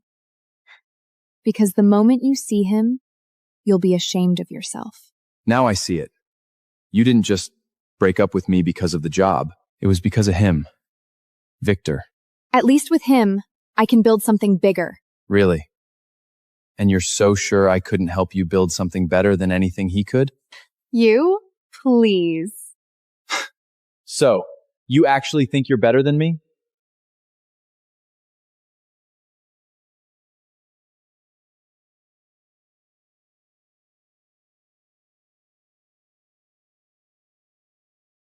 Victor! My love, you're here. Let me guess. You're Arthur? Serena's ex-boyfriend? You look exactly how I pictured. Cheap suit, basic face, still clinging to the woman who left you behind like yesterday's trash. Oh, don't mind him. He never deserved to be with Serena. Just a pathetic shadow tagging along. So, you seriously thought you could compete with me? I'm Victor West, son of James West, vice chair of Throne Tech. And you? You're not even worth the dirt under my shoes. You're right, because unlike you, I don't need to cling to daddy's title to matter. Excuse me? A piece of trash like you dares to talk back? Get out, now, before I have security drag you out like the street rat you are. Exactly. This is a ceremony for elites, not beggars. What the hell is going on here? Victor, is everything all right? Why don't you ask him? He got dumped by Serena, and now he's crashing her party. Dr. Lee is our new partner, handpicked by Miss Throne herself. Whatever this is, you're way out of line. Exactly. Look around. These aren't just normal guests, Mr. Cooper. This is Throne Tech's A-team, top executives, professionals, the people who run this city. And then there's him, some college dropout who thinks moving bricks and nannying kids in Africa is a career. I was running a charity. Oh? So that's what we're calling unemployment now? Charity? Boy, just say you were broke and too proud to get a real job. We all know why he's here. Groveling to my daughter, hoping she will drag him out of the gutter. So he wants to be a kept man and fails. Pathetic.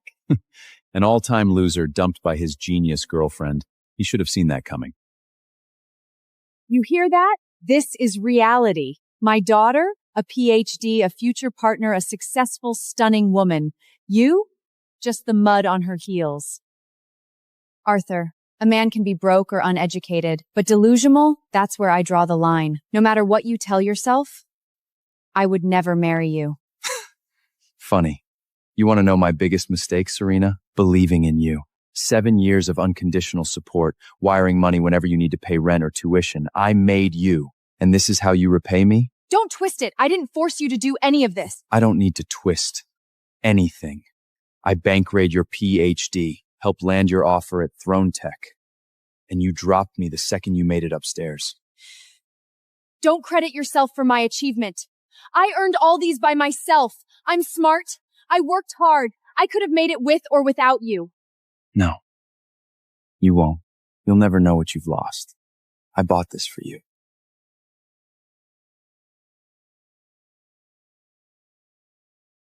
But you don't deserve it.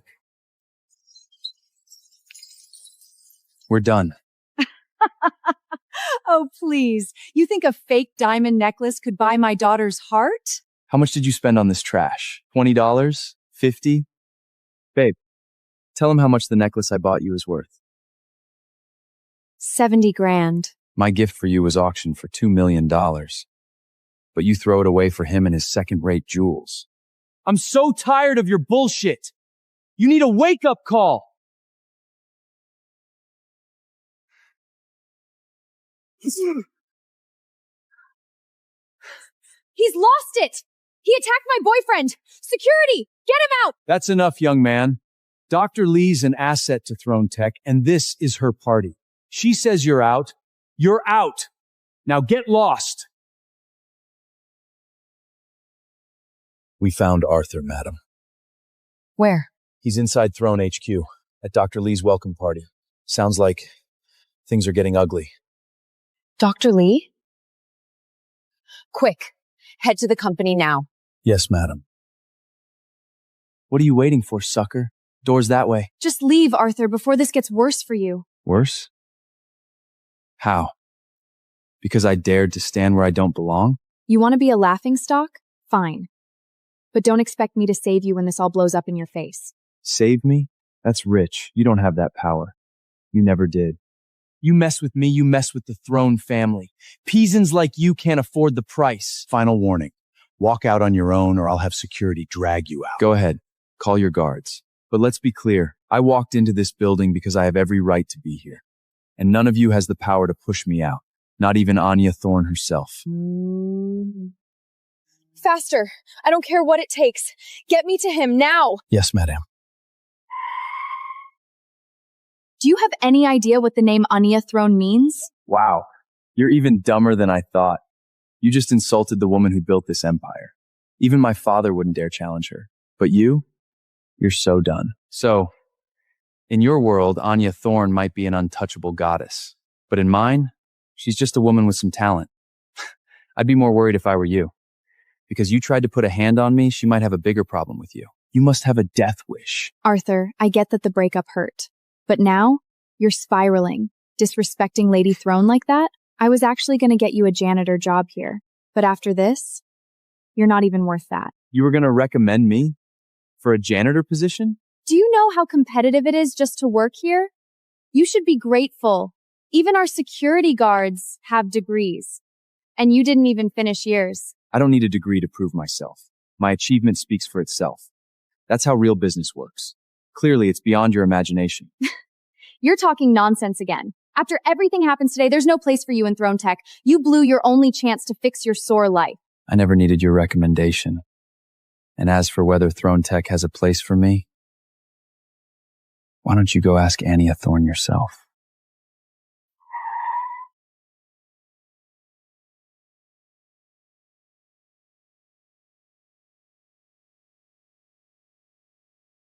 Where is Arthur? Conference hall, it's tense. From what I heard, he and Serena Lee were involved. She dumped him. They broke up? Well, that saves me the trouble of stealing someone's fiancé. What's your goal here, Arthur? Seriously? Trying to crash and burn in public? I'll tell you what it is. He couldn't have you, so now he wants to drag you down with him. Ugh. Pathetic ex-revenge. Such a petty man. Don't worry, Serena. I've got you.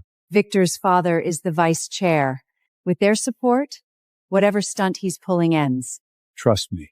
Once Lady Throne shows up, he's got maybe 5 minutes left. I can't believe how dumb you are, Arthur. No wonder you achieved nothing in our 7 years together. I wasted so much time on you. Honestly, leaving you was the best decision I've ever made. Was it? Because when the truth comes out, you'll realize it was the worst mistake of your life.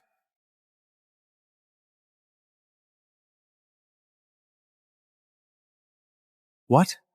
Lady Throne just arrived? Lady Throne, she came straight from the airport. She's in the lobby now.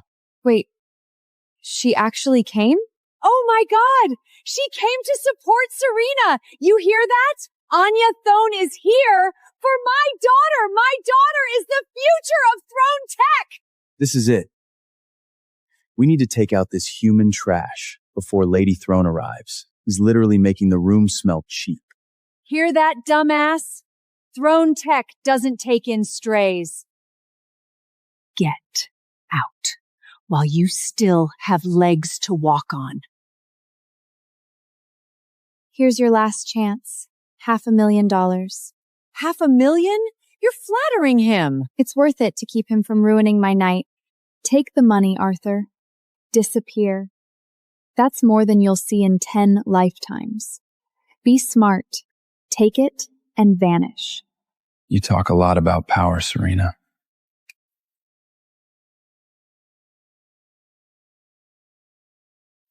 But when you learn who I am,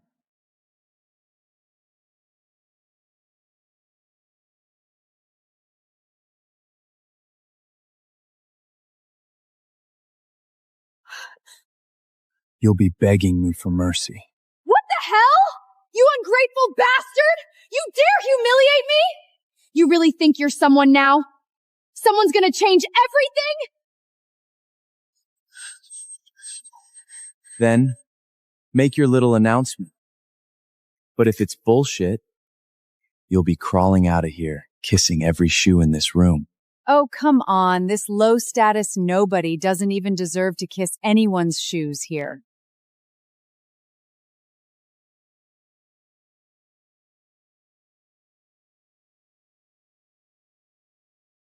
He's my husband.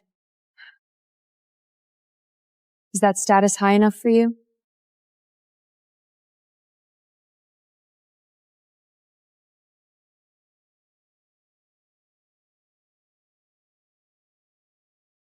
Show me what you're truly capable of, Kane. No more holding back.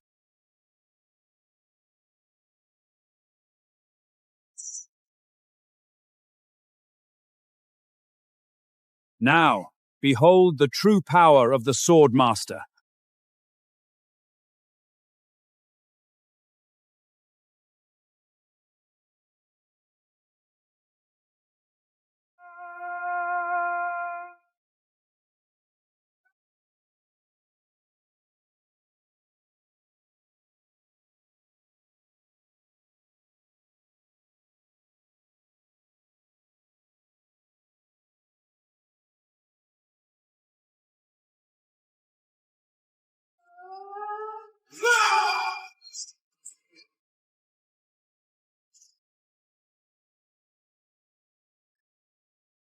Good.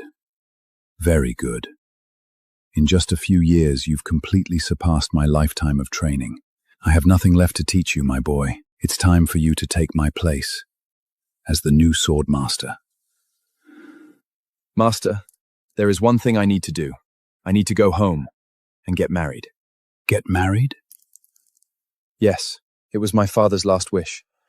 He arranged my marriage before he died and made me swear that once I came of age, I'd find the woman he'd chosen for me and marry her. The world out here is a viper's nest, Kane. Remember, never reveal who you are, and never draw your blade unless you have no other choice. Live as an ordinary man, and you'll spare yourself a great deal of trouble. Understood, Master. Behold, a new legend has risen.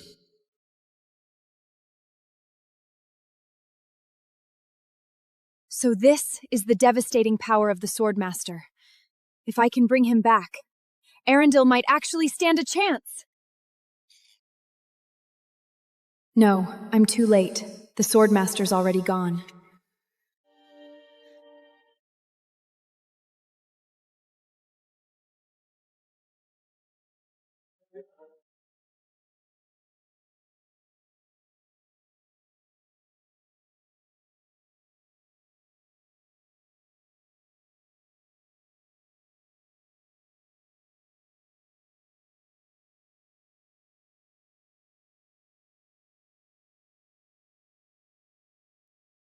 That's...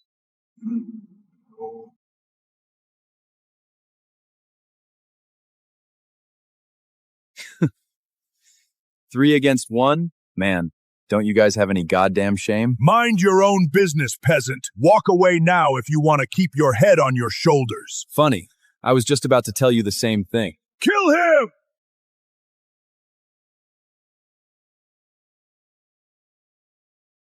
Hey, don't say I didn't give you a chance.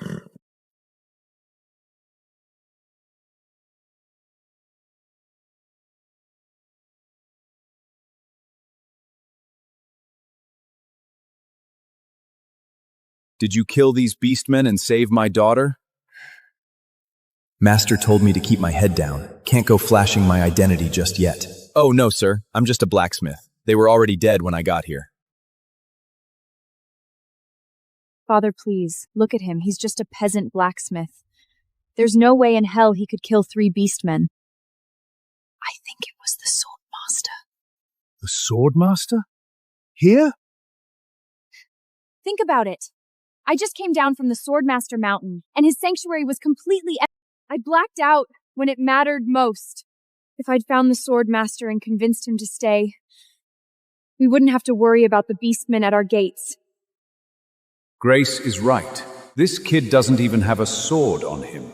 No way he's some master swordsman. I'm clearly overthinking this. Listen, kid.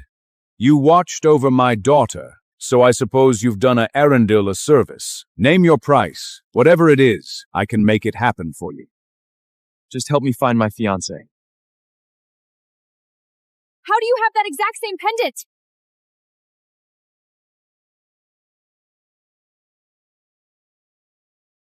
You're Robert's son.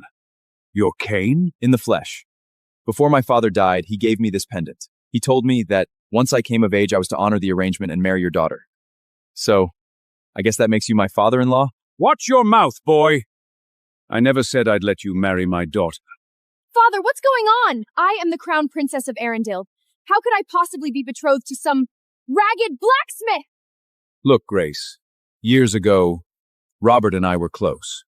We had too much to drink and said a few foolish things. I never imagined he'd take it seriously. You hear that, boy? It was a joke. There was never a real betrothal. I am the crown princess of Arendelle, the first in line for the throne. And you? You're a low-born blacksmith. You want to marry me? Try it in the next life! Now take your piece of shit junk and get the hell out of my sight! Look, kid, here's 100 gold coins. Enough to keep a man comfortable. Take it. Consider it a generous settlement. I didn't come here for your money. What? Not enough for you? You could hammer iron for 3 lifetimes and never see a fraction of this wealth. Don't push your luck, peasant.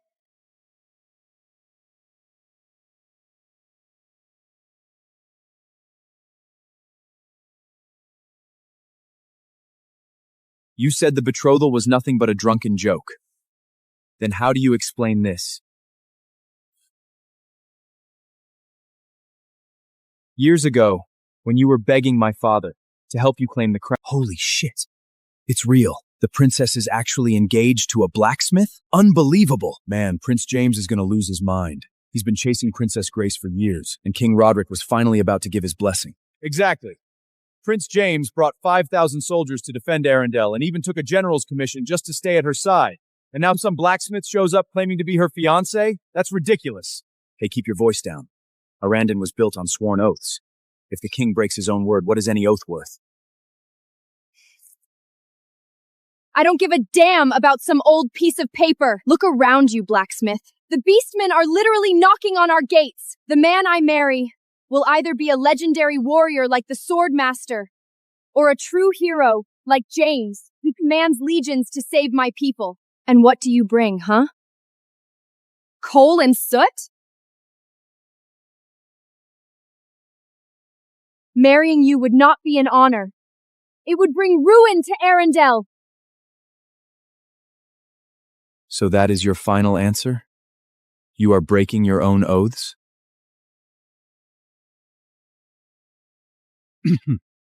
Of course not. We are not oath breakers. Tell you what, Kane, come back to the palace with us. Serve as a knight in training and spend some time with Grace. Give you two some time to build some chemistry. Father, you can't be serious. Silence, Grace. Let me handle this. A filthy blacksmith thinks he can become a knight and marry the princess? Go find a mirror, boy. You aren't fit to shine her boots. King Roderick, the Royal Knights are the absolute elite warriors Arendelle has. Every single man earns his place through brutal trials. If some ragged blacksmith can just skip the line because his daddy pulled a few favors back then the Royal Knights might as well become a goddamn laughingstock. James is right, Father. Your personal oath matters, but Arendelle's survival matters more. Then it's settled, Kane. If you truly intend to marry my daughter, prove you're worthy. The Royal Knight trials are being held today. Win the tournament, and I'll see you and Grace marry. What do you say? Listen to me, boy. The trials aren't your cozy little forge. Men fall in that arena. Take the gold and crawl back where you came from before you get yourself killed. Royal Knight trials? Sounds like a party. I've got nothing better to do today anyway. Let's go see how deadly this little arena of yours really is.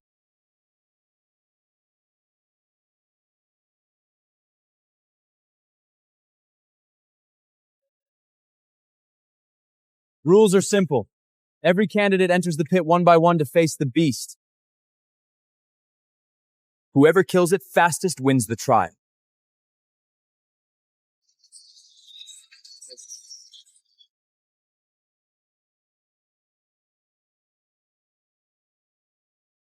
Impressive. That's our strongest candidate today. He might actually break the record you set at 20. What was it again, James? 1 minute. A whole minute? That's the record you're proud of? You don't know shit about real combat, peasant! Big guy's way too slow. He's gonna stretch this out for 5 minutes, and he's losing an arm before it's over. You have no idea what you're talking about. Stop embarrassing yourself. How did he do that? It happened exactly the way he said it would.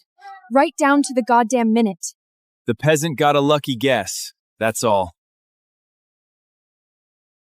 Yeah, right. He's just a blacksmith. What would he know about fighting beasts? Next up, Kane, the blacksmith. Did he say blacksmith? Since when are blacksmiths allowed in the trials? Look at those screeny arms. They are barely enough for an effing appetizer. The beast will tear him apart. Holy shit! He didn't even bring a sword. The poor bastard's already scared out of his mind. Relax, everyone. It's just a stray pet. No need to wave a blade around.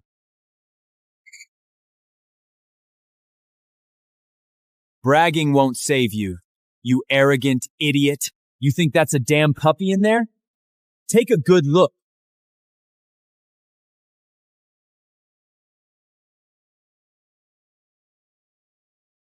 It took 500 elite soldiers to pull that three-headed hound out of the deepest hell of the Darkwood. Now let's see you talk your way out of this one, blacksmith. You gonna hammer it out with your bare hands, or let it burn you to ash? Hey, blacksmith! Enough with the bravado! This isn't worth risking yourself for! Get out of the pit right now! Oh, come on, your highness. It's his choice. Give him a chance. If he wants to be your knight and your fiancé, he needs to survive the toughest trial. Otherwise, he's just a joke. Enough talking. Open the cage. I'm starving, and I'd like to get some dinner when this is over. Arrogant fool! Open the cage!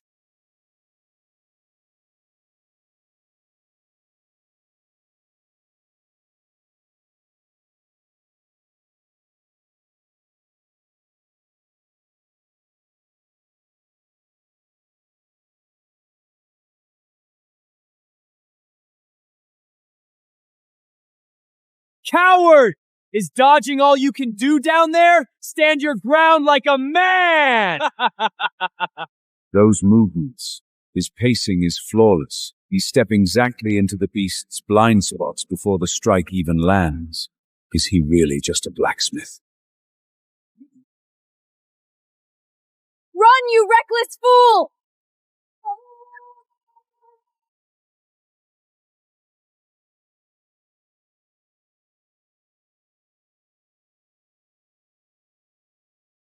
Holy shit! How is that even possible?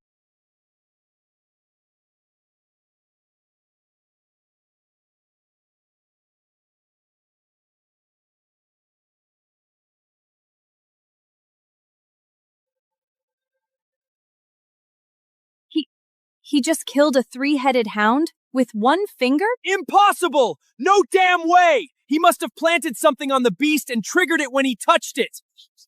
So that's what happened. I knew a blacksmith couldn't be that powerful. The night trials are about real and honest skill. We don't tolerate cheap tricks in this pit. Cheap tricks? To kill that little thing? Man, you people really haven't seen much, have you? Guards! Throw him out!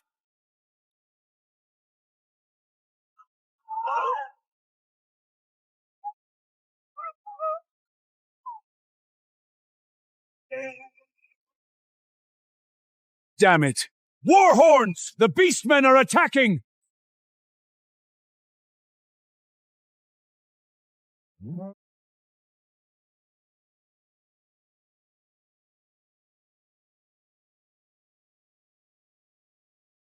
Roderick! You spineless old coward! Get down here and face me like a man! Hiding behind your pretty walls won't save you. You can't beat him, pretty boy. Don't jump down there just to die. Shut your goddamn mouth, you coward! You're just piss-pants terrified because you know Fennis ranked number 15 in the swordsman rankings. Wait. What rankings? What the hell are you talking about? You might be shaking in your boots, but I'm not! Watch me! I'm gonna chop his goddamn head off and kick it across the battlefield! Hey, quick question. What's this swordsman rankings thing James was going on about? The swordsman rankings. The Swordmaster created them to record the 50 greatest swordsmen in the realm. James might be young. He's already ranked 20th, the youngest man on the list. All right. Then who's number one? This Swordmaster guy? Are you living under a rock? The Swordmaster created the list, but he is completely beyond it. He's practically a god. Even if the top 20 swordsmen all ganged up on him at once, they wouldn't stand a damn chance. Jesus, Master. You really had nothing better to do than rank everyone? Oh, man. Yes! James hasn't lost his edge. He's actually going to put that wolf down. Pretty swordplay for sure. Too bad it's full of openings. Within 3 moves, James loses. Shut up! You're a blacksmith. What would you know? James is clearly winning.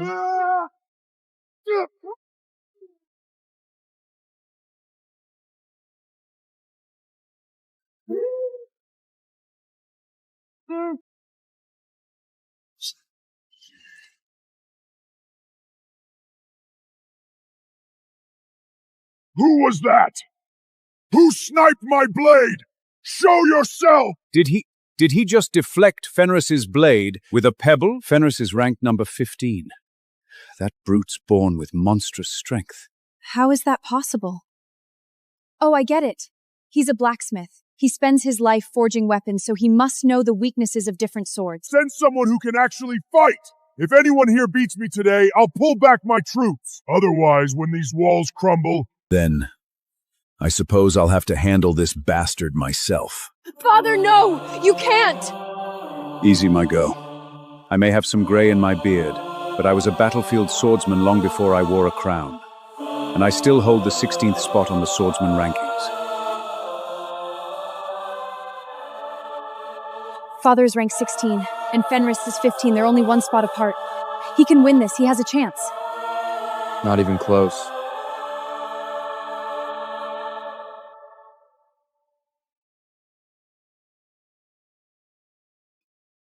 Kane is right. Fenris's right leg is the opening. Father!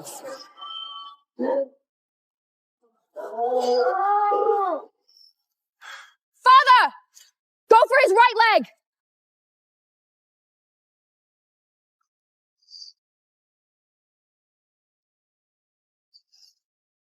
Oh, God.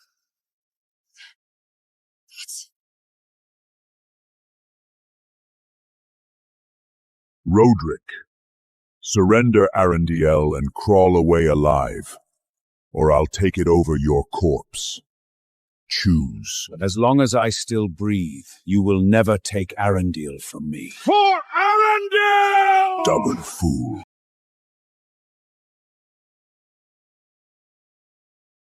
You call that a sword? That's a goddamn sewing needle. What? Are you planning to stitch my armor up for me, peasant? Against an oversized cat? This needle is more than enough. You arrogant piece of shit. I'll tear you to pieces.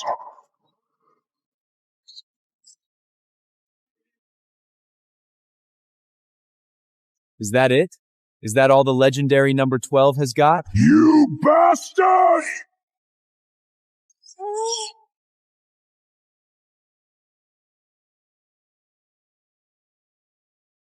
A 1,000 blades, and every single one missed. Predictable.